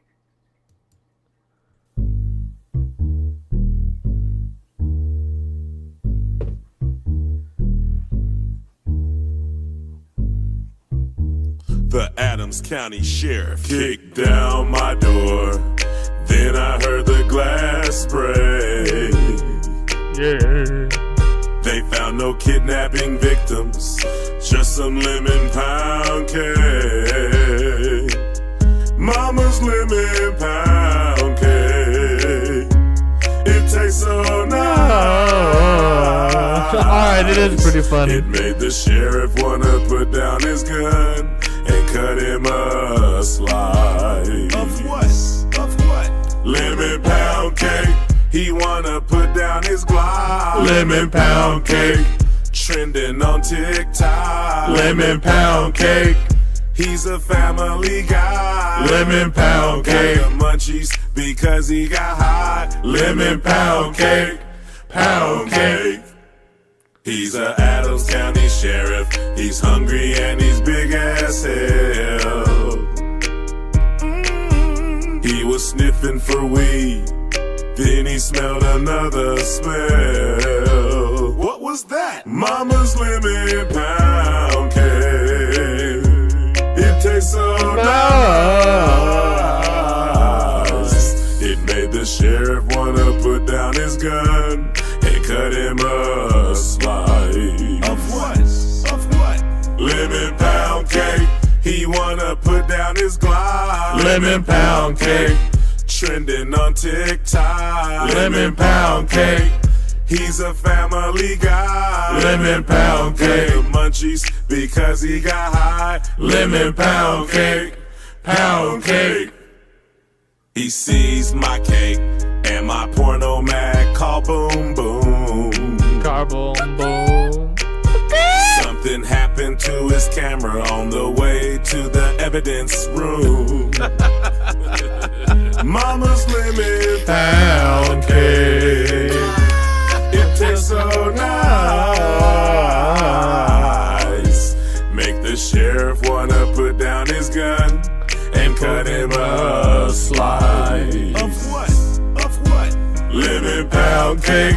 He wanna put down his Glock. Lemon pound cake. Trending on TikTok. Lemon pound cake. He's a family guy. Lemon pound cake. The munchies because he got high. Lemon pound cake. Pound cake. Lemon pound cake. He wanna put down his Glock. Lemon pound cake. Trending on TikTok. Lemon pound cake. He's a family guy. Lemon pound cake. The munchies. Hold on, I don't do TikTok, but like, Lucifer, is this really trending on TikTok? I bet you it is. Hold on. I have TikTok on my phone. Everything on it is on 0, and I don't put anything on there really. Hold on.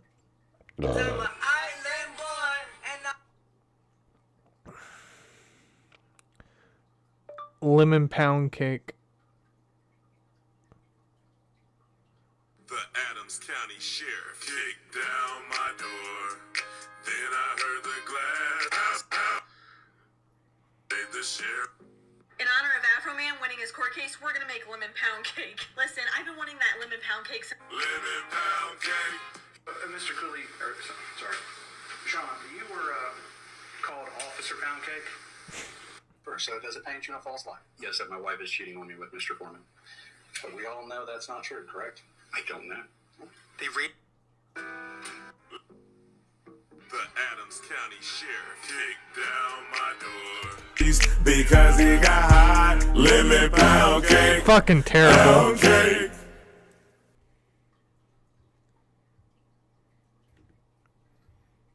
Yeah, TikTok is not very cool, dude, and it's sad because, like, everybody that you see on there is just begging for, like, all the little coin things and little emojis, and it's fucking brain rot to the extreme.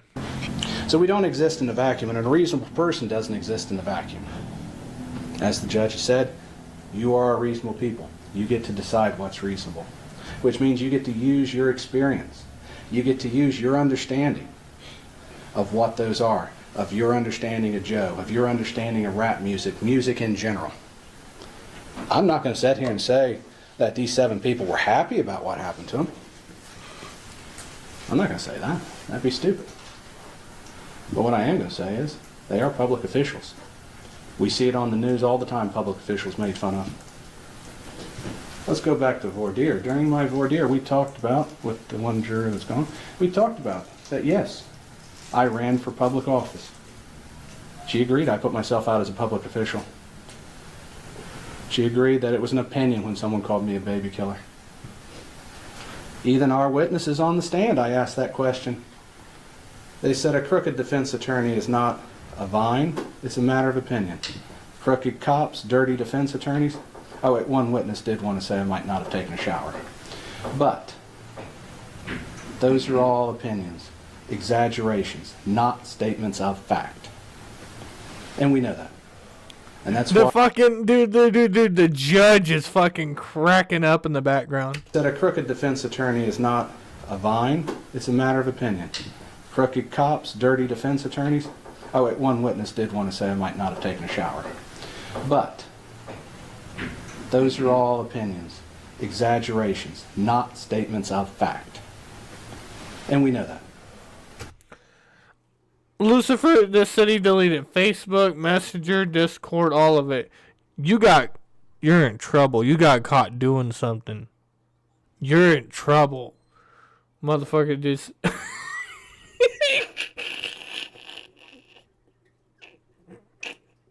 You grounded right now, Pippin. And that's why public officials are held to a higher standard. Because that standard is what is expected of them as subjecting themselves to public scrutiny. They all testified that people have criticized their work. I mean, after all, we look at the search. There is, even Mr. Newland admitted it wasn't perfect. I think we can see from how the money was handled, the investigation. I would have liked to have seen a more thorough job myself. I mean, we have a chain of custody, the money that just leaves it laying there. Mr. Newland didn't know that. We have an unsealed evidence bag. We have 10... I love how Afroman was like, man, I just know it was $5,000 because I went and Snoop Dogg and Wiz Khalifa, and it was at the Red Rock in Colorado, and the balance was $5,000. They handed it to me. I put it in my pocket. I got really high and drunk. I forgot about it. I hung up my suit, and it is what it is. It's just like, because like you already heard them talk about. He got pulled over in Chicago. And they raided his bus. The highway patrol was going through his bus, and they took $60,000 from him.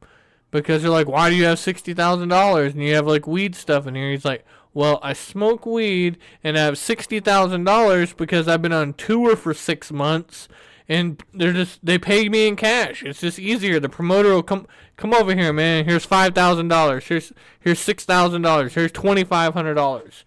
And, it just stacks up. You know what? That's not the safest thing to be admitting out there, but, it is what it is. 10% of all evidence, money evidence in the Adams County Evidence What up, offered Blue miscounted. Bayou? And keep in mind that miscount on those is less than what is alleged to miss here. We got people saying we had a miscount, yet they can't even bother to notify the court in an official document that they made a mistake. Just let it ride. As far as the public record knows, which they never corrected, Mr. Foreman never got back all of his money. They want to talk about an investigation, but they can't even put in a single piece of paper to correct his mistake. I don't know if I call that lazy or what. But I think it goes to what you consider a fact. Because what is a fact? We can't always know what a fact is. Fact is something you can disprove, right? But can we truly disprove that? Looking at all the evidence, there is questions. If there's questions, it's not a fact. Now, people will form opinions based on that. I formed an opinion. I imagine everybody here's formed an opinion. We know that they formed an opinion because they didn't like being called a thief. So that was their opinion. But people are allowed to have opinions. People are allowed to express them. What people are expressing when they call them thief is not a literal statement. It is not a fact. Can I get your guys' honest opinion out there in the chat? Like, come on now. I feel like the prosecuting attorney was lazy. I feel like he was lazy. I feel like he wasn't very good. I feel like the judge is reasonable. This defense attorney is just eating everybody for fucking lunch. This guy is a fucking savage.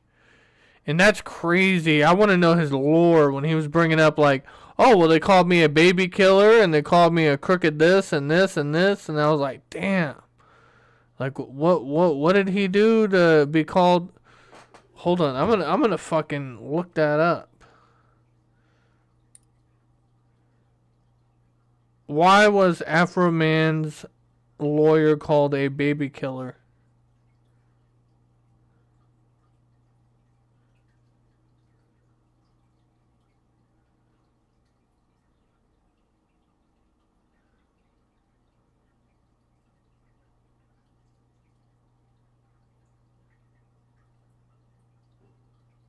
I don't see anything about it.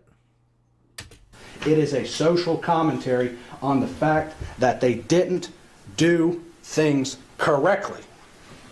And they can't even articulate how they could fix it. That is a social commentary if I ever heard one. They don't like it?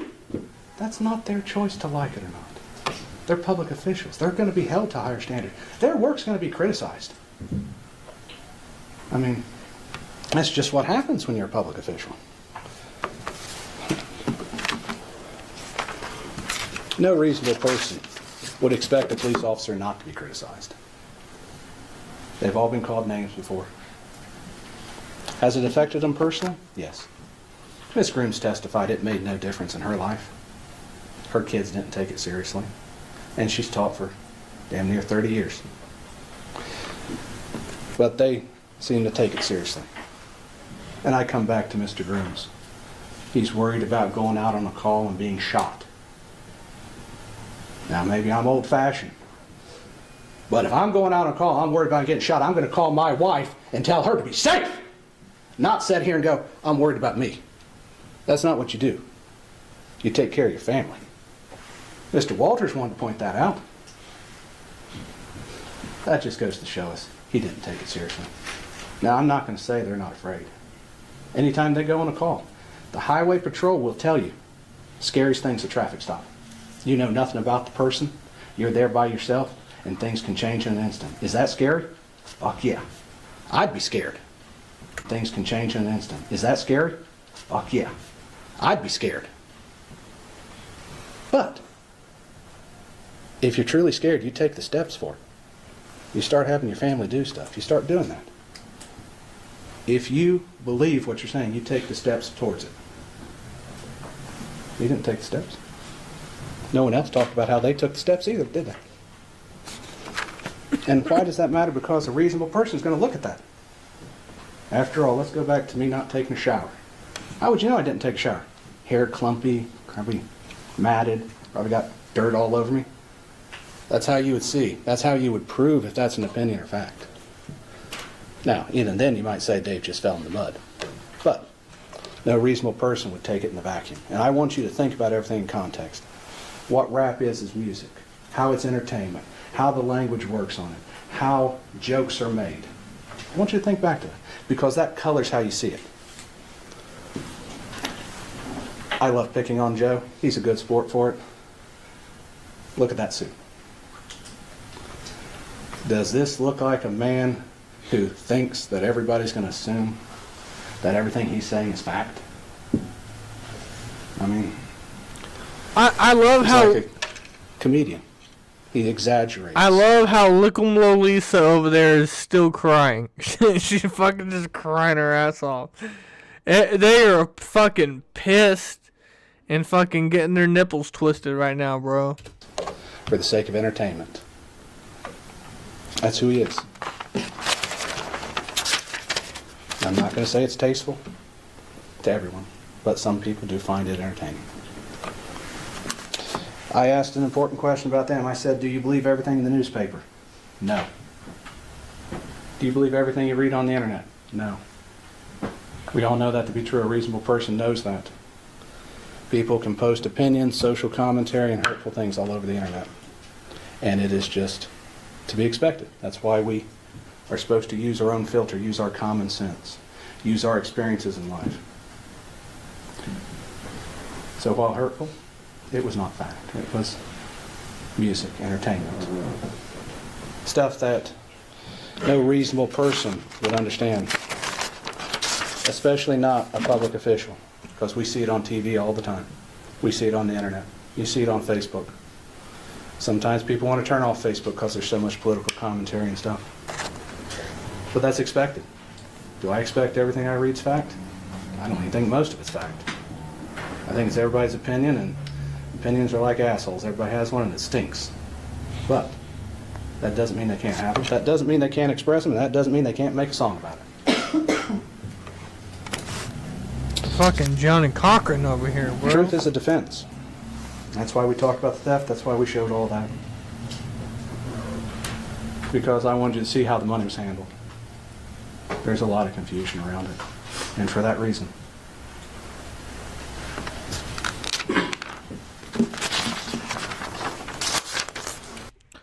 I like how the judge was all over the prosecutor, but he is this...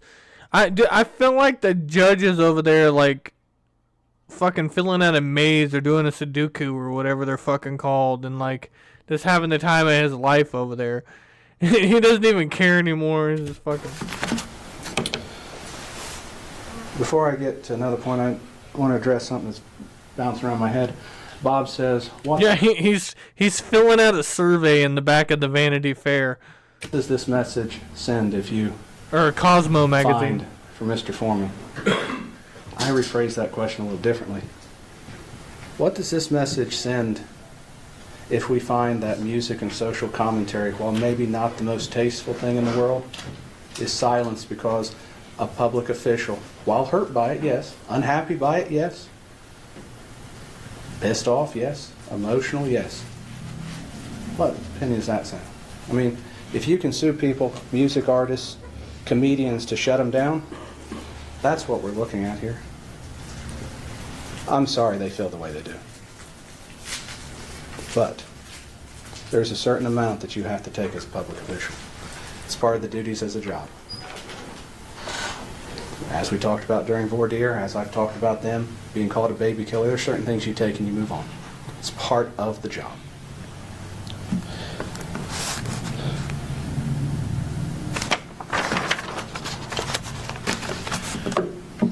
The plaintiffs, or I should say Bob, talks about how they wanted it to stop. Where was the certified cease and desist letter? Where was all this done? None of that was done until after they started the lawsuit. Until after they brought it to court to make it stop. That's what they wanted to. They wanted to make it stop. Yet they asked for money.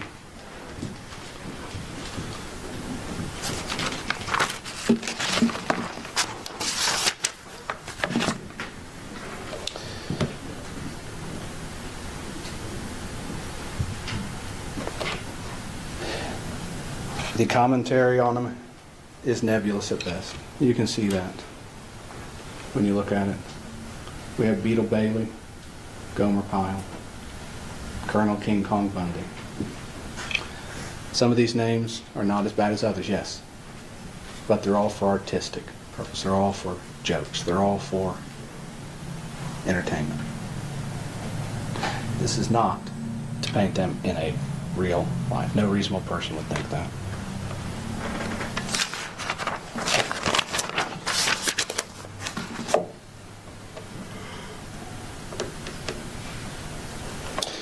It's kind of interesting because even Mr. Newland agreed that when he was called a pedophile by Mr. Foreman, yes, that is a horrible thing to call a person.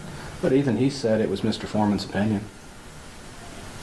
So he didn't believe it was a fact. If your own witness doesn't believe it's a fact, how can a reasonable person find it's a fact?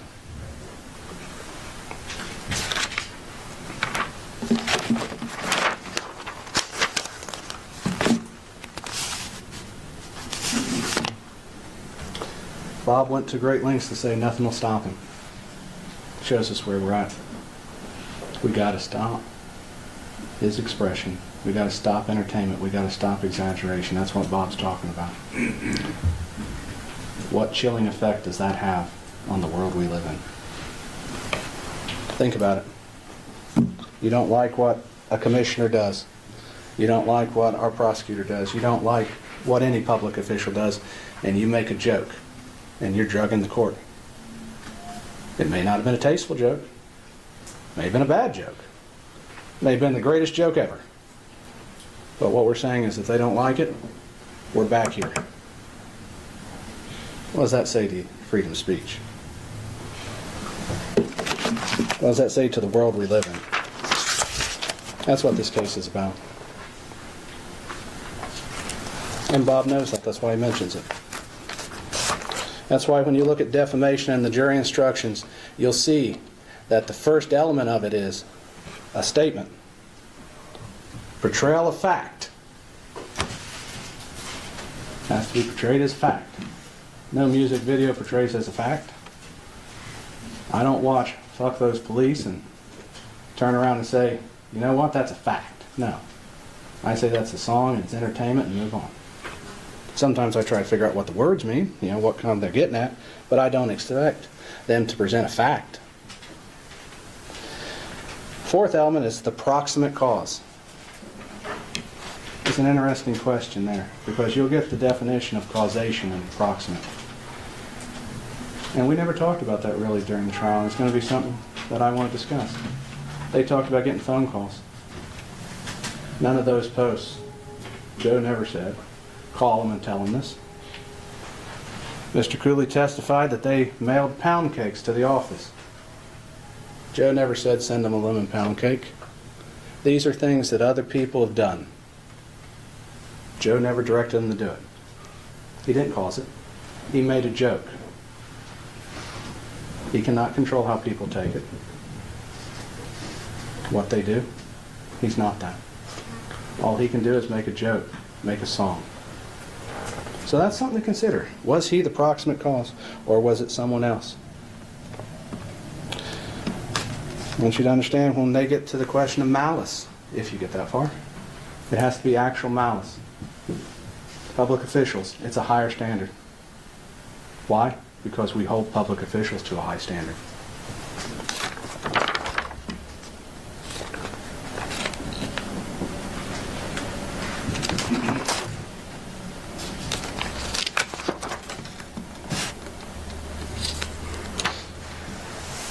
Let's talk about the false light. That's their second cause of action. That says that a reasonable person would be justified in the eyes of the community, feeling seriously offended and aggrieved. I want you to go in on the eyes of the community. They want to say people's humiliating them, calling them names. The reality is a reasonable person in the eyes of the community is going to say, it's a song. It's a joke. For real, free pound cake. I was flabbergasted to hear it myself, that they even thought it was a joke before they brought the lawsuit. go to a Halloween party and bring a lemon pound cake. That, I almost have no words for that, honestly, because we're hurt, but it's a joke. Which one is it?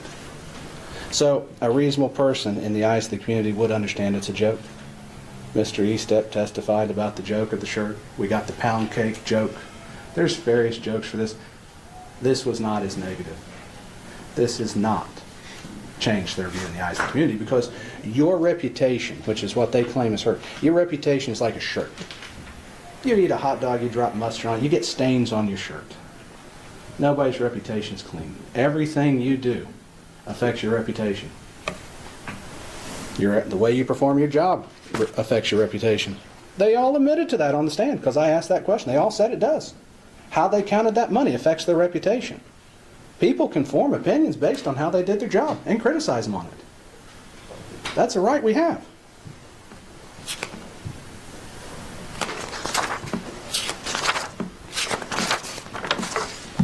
You have to forgive me, I have to flip through these some. We didn't have a lot of time to prepare as things change on the fly.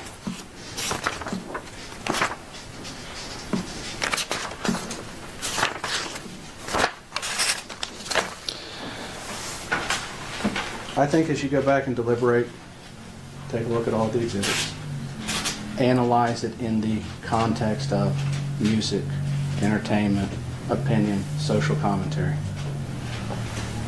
It's not a fact. And if you look at it, you can see that. Like I said, it may not be tasteful, may not be nice, but even SNL's not nice. South Park's not nice. These things are social commentaries, jokes, entertainment, and some of them are not nice. But you don't have to like everything. You don't have to like everything said about you, and you don't have the right to tell everybody that everything said about you should be sued for, especially if you're a public official. As such, I ask you to deliver a verdict in Joe's favor on all claims. I ask that because when you look at it, no reasonable person could see it as a fact. No reasonable person could see it as even false light. The community, if people called them, that's because the social commentary resonated with someone, resonated with what people experienced in the world. We've lived through a turbulent year, so we've all seen on the news what people are experiencing all over the country. Social commentary resonates because of that. That doesn't make him the proximate cause. That shows a deeper concern in our country that we should be addressing, not sitting here trying to decide if a music video is a fact or not. That's what's at issue here. And I'm confident. This guy is speaking poetry right now. Fuck, man, these lawyers, goddamn lawyers, man. Look at them go. As you go back in deliberations, you'll come to that conclusion too.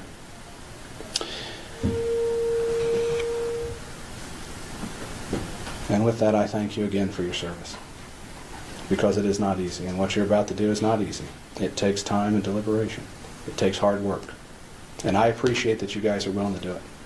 And I reiterate again, that's what makes us a great country. Thank you very much. Mr. Osborne? Go ahead, Mr. President. Thank you, Your Honor.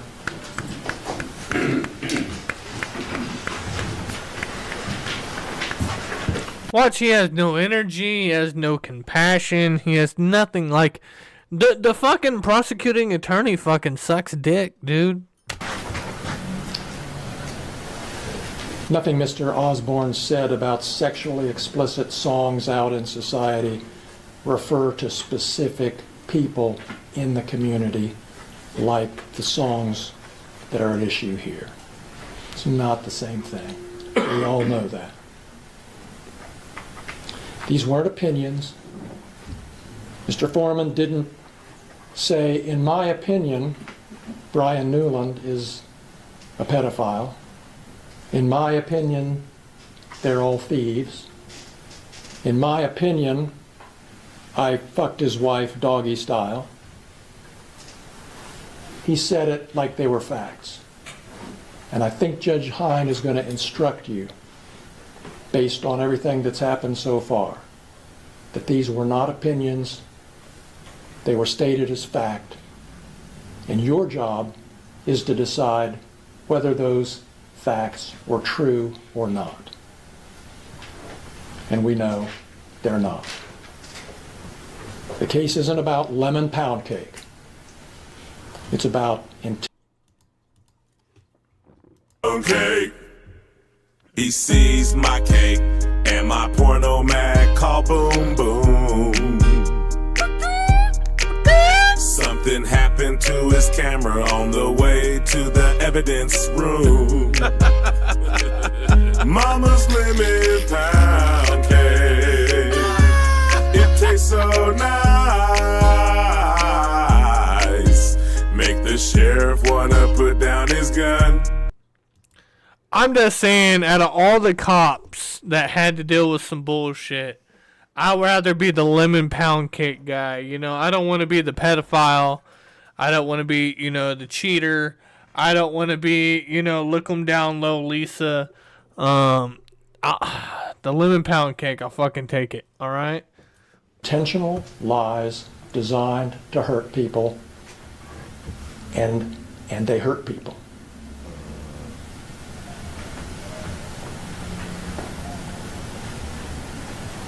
If somebody in the jury room says, well, what about his First Amendment rights?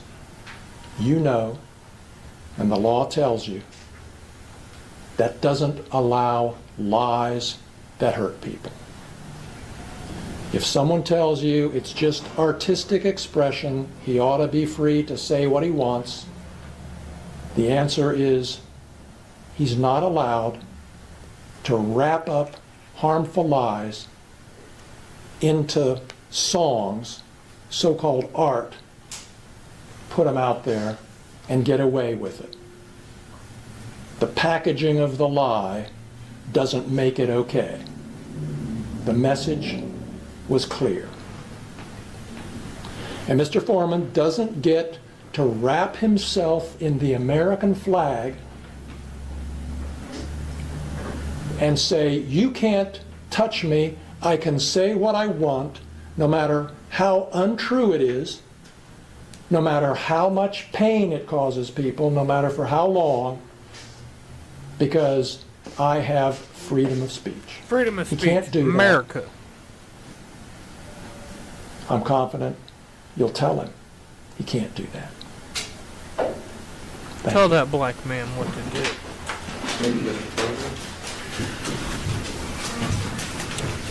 Lemon pound cake.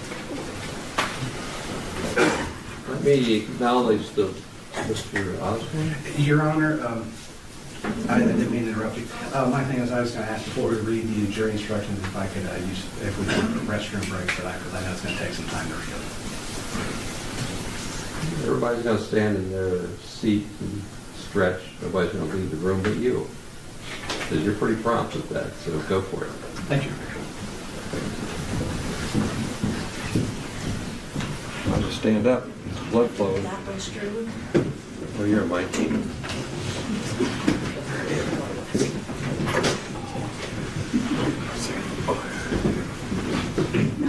Everybody gets to stand up and stretch while the big guy goes and takes a piss.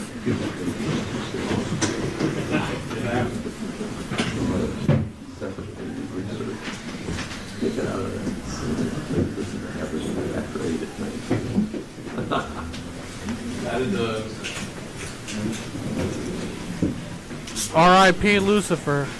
He's a good guy. He's a good guy. You know, he liked to fish. You know, he tried. R.I.P.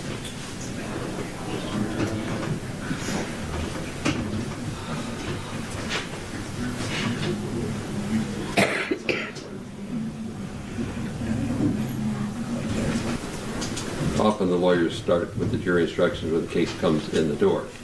And then the court refines the instructions to account for the conduct of the trial. So to the extent that they might have gotten the instructions very quickly this morning, it's not that they didn't know it, it's the refinements, the little tweaks along the way that's what they're talking about. But I want to thank them because they did good work making it possible for me to get to the point where I can give these instructions to you. The court has the legal duty to prepare the instructions of law. You've heard the attorney's statements, arguments, you've heard the evidence from the witnesses. The court's duty is to instruct you on the law. And then you have a legal obligation to accept the instructions the way they're given to you.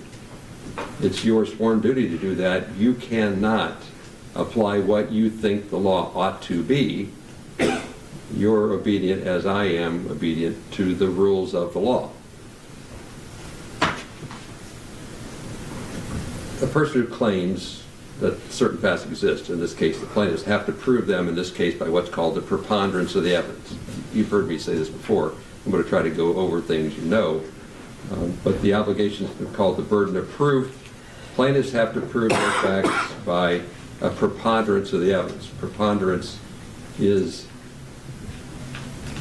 more evidence in favor of their position than opposed to their position, tilting the scales in their favor.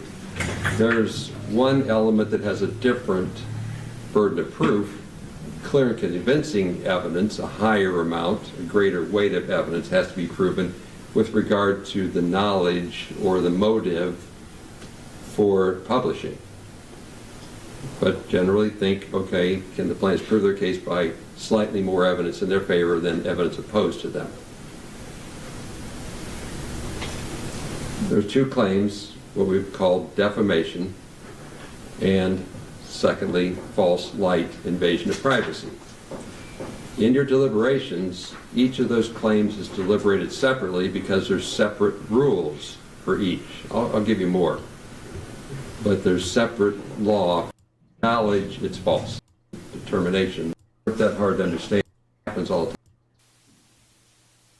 24 a.m. because that's what they wanted. If they didn't want to go home, they were not coming back tomorrow because they were locked in and doing a good job. But it wasn't my clock, it was theirs. Until the verdict is announced in open court, you cannot indicate to anybody what it is. When you knock on the door saying we have a verdict, the bailiff will come, he'll tell me that you have a verdict.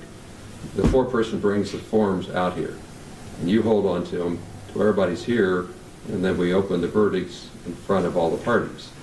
Process. Lemon pound cake. Afroman walked through the white land. Houses went up for The sale. vote is 6 out of 8, not 8 out of 8. It's the next paragraph down. So I've got 8 jurors. When you go back there, 6 and 2 is a vote in favor or opposed. So you always have to have 3/4. So if you take a vote and it's 6 this way and 2 that way, that's enough votes. It does not have to be unanimous to prove a case. In a civil case, it's 6 out of 8. That a big deal? Yeah. I overforget it? Yes. It's 6 out of 8. So you can have 2 people say, I don't agree, and if 6 people do, that's a verdict. And then the emphasis for the 2 alternates is not only not talking is important, but not talking to the media is important. So if you get hounded, it's anybody in the universe. Because you're still in the panel, and then if the jury reached a verdict without you, you're going to get a call saying, you're done, and now if you want to talk about it, you can. Anything else, Mr. Klingler? Nothing from us, Judge. Thank you. Mr. Osborne? Your Honor, I just renew any objections for the record, but nothing else other than that. Fair enough. Overruled. Or ruled, depending on what it did. There's a few typos. It'll be like 5-10 minutes before it gets you some sets of instructions. When you look at the instructions, if you have a question about something, read the whole paragraph, not just the one sentence. Like you always think, I want to know more about something. The answer might be 3 words, but read the whole paragraph to do it. So you start your deliberations. We'll get the exhibits back to you, cleaned up sets of instructions. And thank you for your attention so far.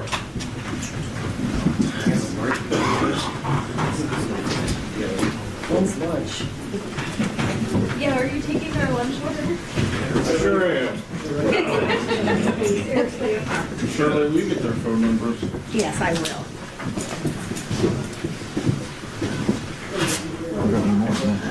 And you can just leave that right there. Leave this way right Yeah, and then if you would have to come back and deliberate, you'll have to notice that. I can't believe the guy that had the I fucked your wife guy brought his wife to court with him. We don't look at them or anything, even afterwards.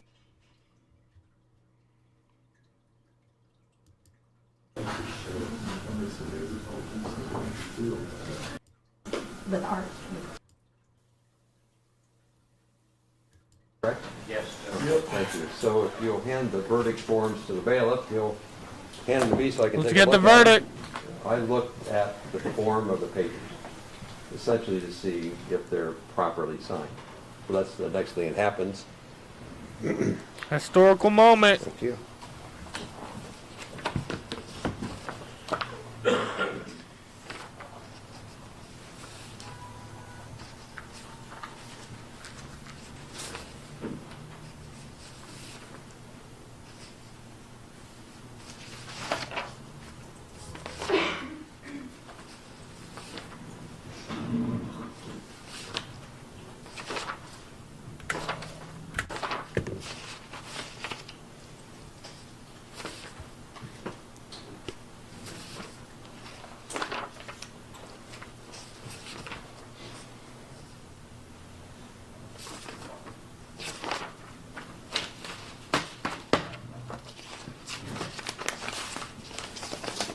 With regard to decorum, I don't expect any responses from anybody. It's been an emotional case. It's been a well-tried case. The lawyers did what they should do. The parties did what they should do.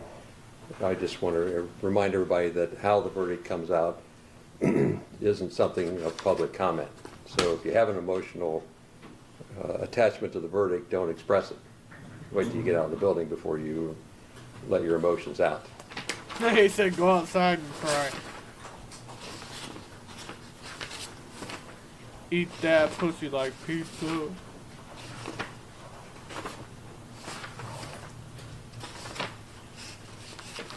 Shout out to everybody in the chat. Hit that like button. It is absolutely free. Throw some emojis in the chat. Wake the fuck up. First Amendment. Let's go. So the verdict forms are properly executed, properly completed. Copies will be made available to the parties.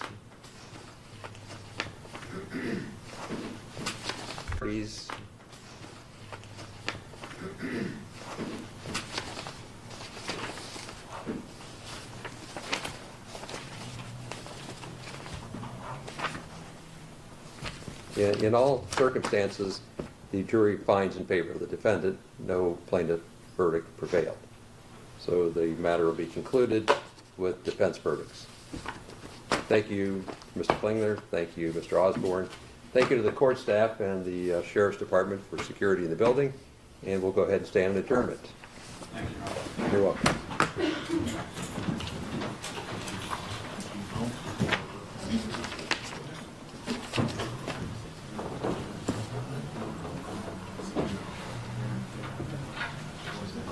This is the most funniest thing in the world. I want you guys to watch this. And we'll go ahead. I want you guys to watch this because I watched a after interview from. So watch how the judge describes it. He's saying the plans, the verdict, suspend, whatever the fuck he said. You didn't understand, and then you see everybody this like doesn't make any emotions. They're all professional and they all stand up, and you just see. You watch. You see Afroman, he's just looking around the room. He doesn't know what's going on. He looks behind him. Thank you, Mr. Now Osborne. watch. Thank you to the court staff. He's looking around. Look at him. He's looking around. He's like, what's going on? He's like, oh, we stand up? Okay. He's like, what's going on? He's looking behind him. He's looking all over here. He's like, what the fuck's going on? And then he's like, no, Joe, you won. You won, Joe. You won, Joe. He's like, I won? Yeah, man, you won.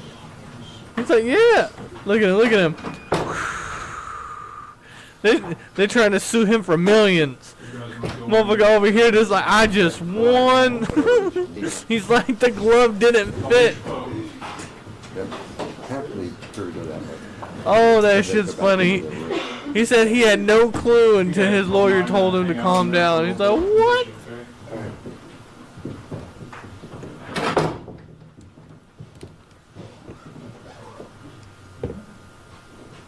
Thank you, sir.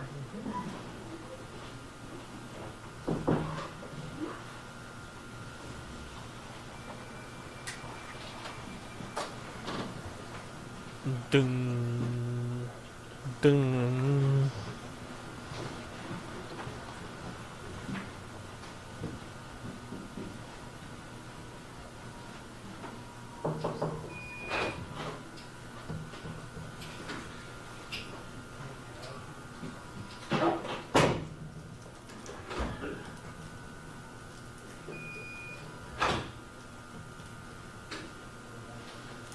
Oh, look at him, look at him.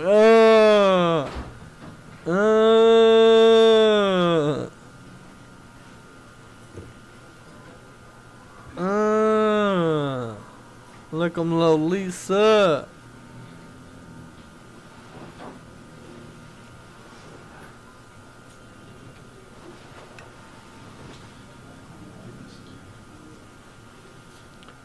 Ooh, these cops are mad. They're mad at this black man.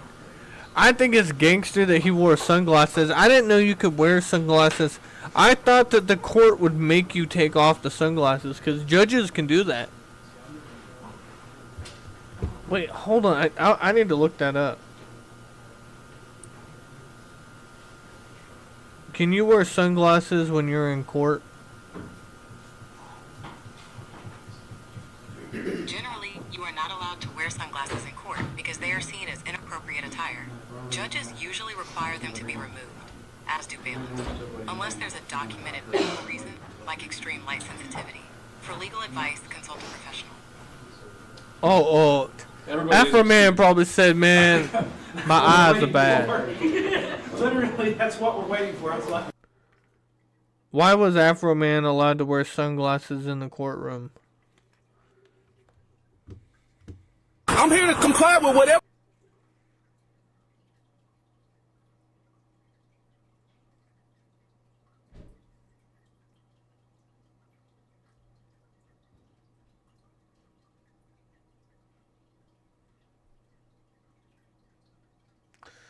It matched his patriotic attire for the defamation case. So he was allowed to do it. They found a legal loophole for him to wear sunglasses. Oh, man, that's gangster. That is gangster.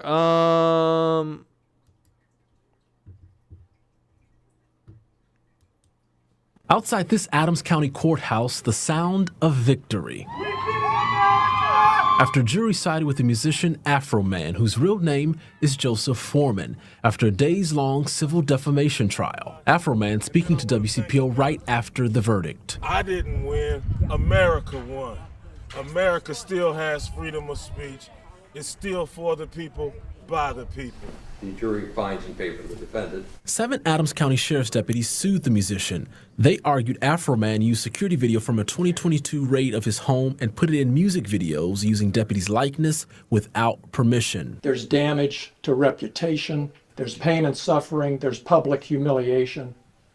There's everything you saw and heard from these detectives from the witness stand. This raid taking place What nearly up, 4 Dub? years ago following search warrants up, related to Word? possession and trafficking in drugs and kidnapping. The rapper was never charged. Along with using the surveillance video in multiple music videos, including in the song Lemon Pound Cake, the deputies also say Afroman called them thieves and pedophiles, among other things, on social media. I didn't go down here and sue the police department. Among other things on social Stop it. He came in a fur coat, wearing an American flag suit, and drinking an orange soda out of a fountain drink. Oh, you fucking pimp, you. Oh, man. media. I didn't go down here and sue the police department. I fixed up the damages they made, and I sung songs about them to raise money to do it. They were unapologetic. The deputies wanted Afroman to pay $3.9 million in damages. We got about a total of 250 pieces given out. This is the last one, and I'd like to give it to you. Supporters of Afroman coming. They're giving out pound cake to everybody out in the fucking parking lot in this little hillbilly town. You guys have no idea how rural this guy life. Fucking, he lives out in bumfuck nowhere. From near and far with a message both verbally and... This guy and fucking Afroman are the only black people in the town, I'm telling you. Symbolically. For me, this isn't really about Afroman. It's about free speech. So when someone like Afroman stands up for my free speech by using his talents, his musical talents, to fight the corrupt system, we got to come out and support him. the whole town is with Afroman, dude. They're just honking. Everybody's with it, bro. It's fucking, oh man. Things went my way. But if they would have took it off from That's me, funny. I was happy about all the love I was getting from everybody. After them people kicked my door in. In Adams County. Oh, he's but crying, if they man. took it off from me, I was happy about all the love I was getting from everybody. After them people kicked my door in. In Adams County. When life give you lemons, you make lemon pound cake. Jay Shakur, WCPO 9 News.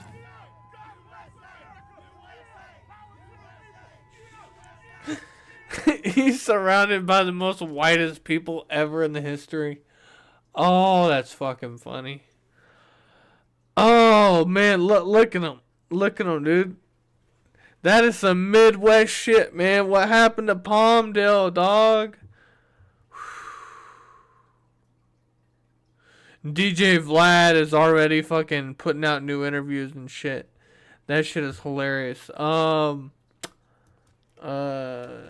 DMZ.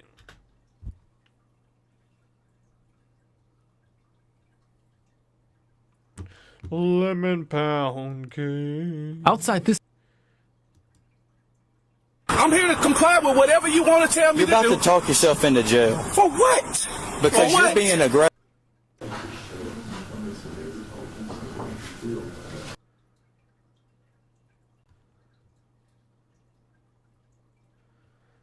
What the fuck? Hold on.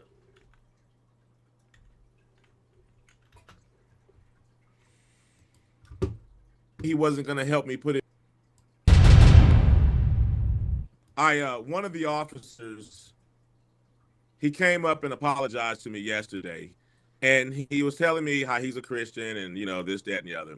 And I told him that, I told him that everything was all right. I love him and everything. But I told him when he kicked down my door and when he told me he wasn't going to help me put it back up, I said, you wasn't a Christian right there. And I told him, when you flipped off my cameras, you wasn't a Christian right there. So I told him that even though I don't hate him and I forgive him, I told him I'm still going to sing that song. If I see him in Walmart, I'm not going to stare him down mean. I don't want to fight him. I ain't even mad at it. But I'm going to sing that song. If a man kills a man, he can apologize to the family. But he still got to go on to the penitentiary and do that time. Now, they broke down my door. They didn't pay for it. I'm not mad at him. I'm ready to move on. In my opinion,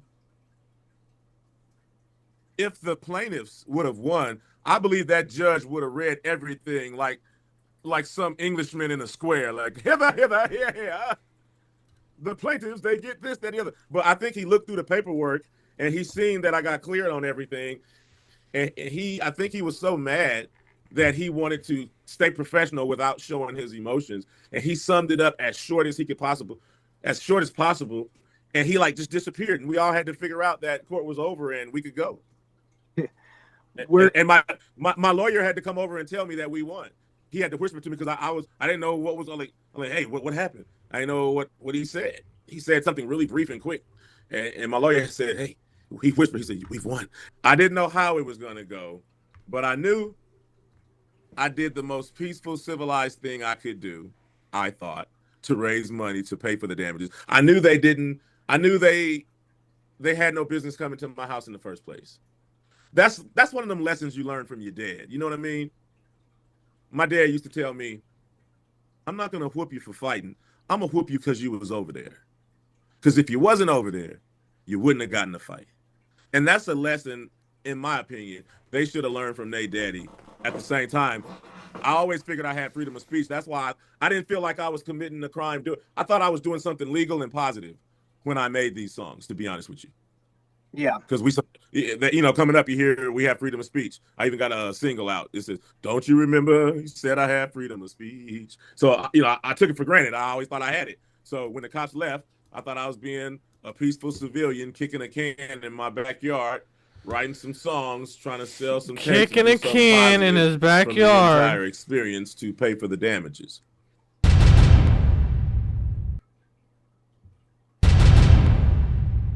We have not been able to hear from the police. They have not responded to us to find out.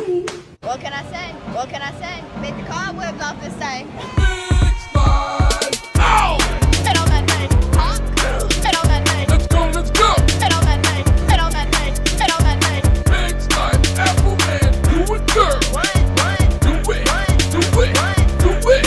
Hit on that thing. Spit on that thing, get on that thing. Rubbing your clit, have a fit on that thing. Pop your bra, put your tit on that thing. In your ass, don't shit on that thing. She cops celebs and let them bang. She gets the cobwebs off that thing. She knows my cock and what to do her. She grabs my cock and hot to her. Big booty hoe, big booty hoe. Hot one, hot to her. She know just what to do her. Go crazy, crazy in the bed. Hot to her, give me some head.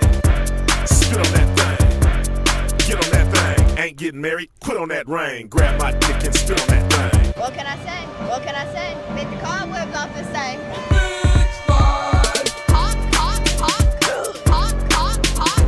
That's the way. Top it off, top it off, top it off.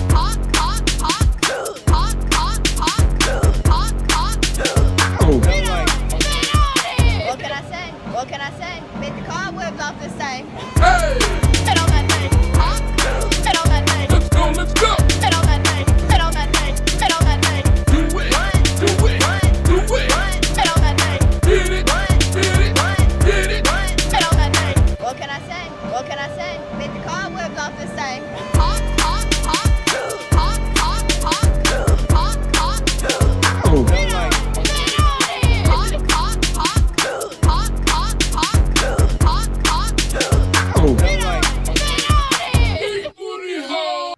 Fucking fire, bro. Oh my goodness. He has some bangers on here, bro.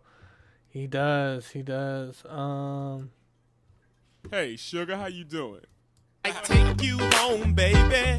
Yeah.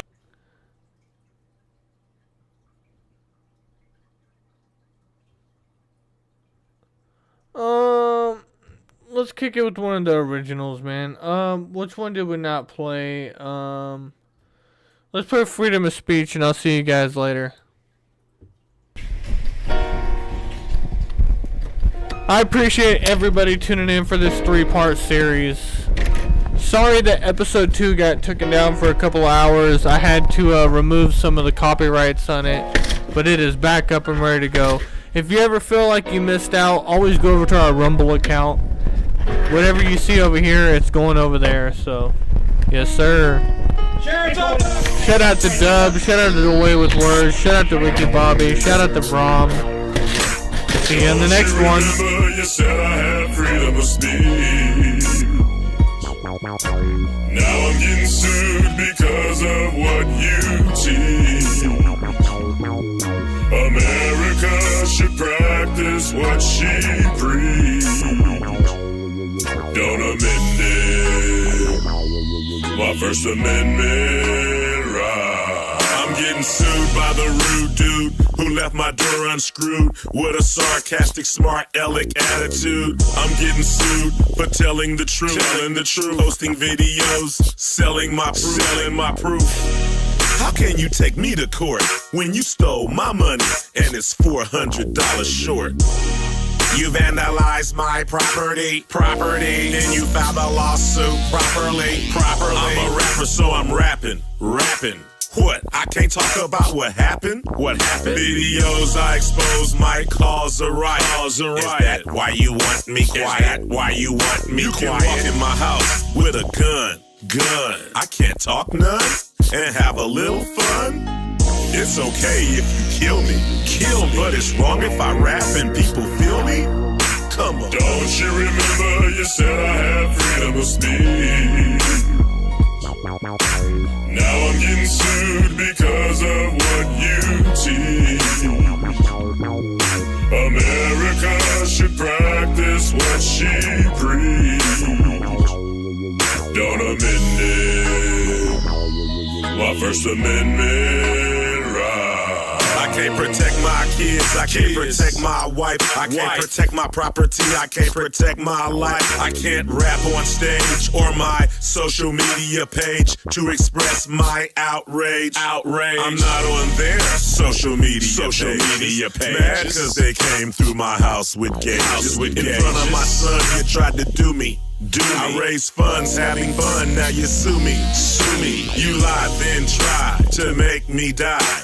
When I reply, you sue me. Why? Sue me cause I exposed you like I'm supposed to. Now the whole world knows you. You wanna shoot me in the ass, shoot me in the head, then sue me for something I said. Do you feel embarrassment? Mental stress? So does everybody across the U.S.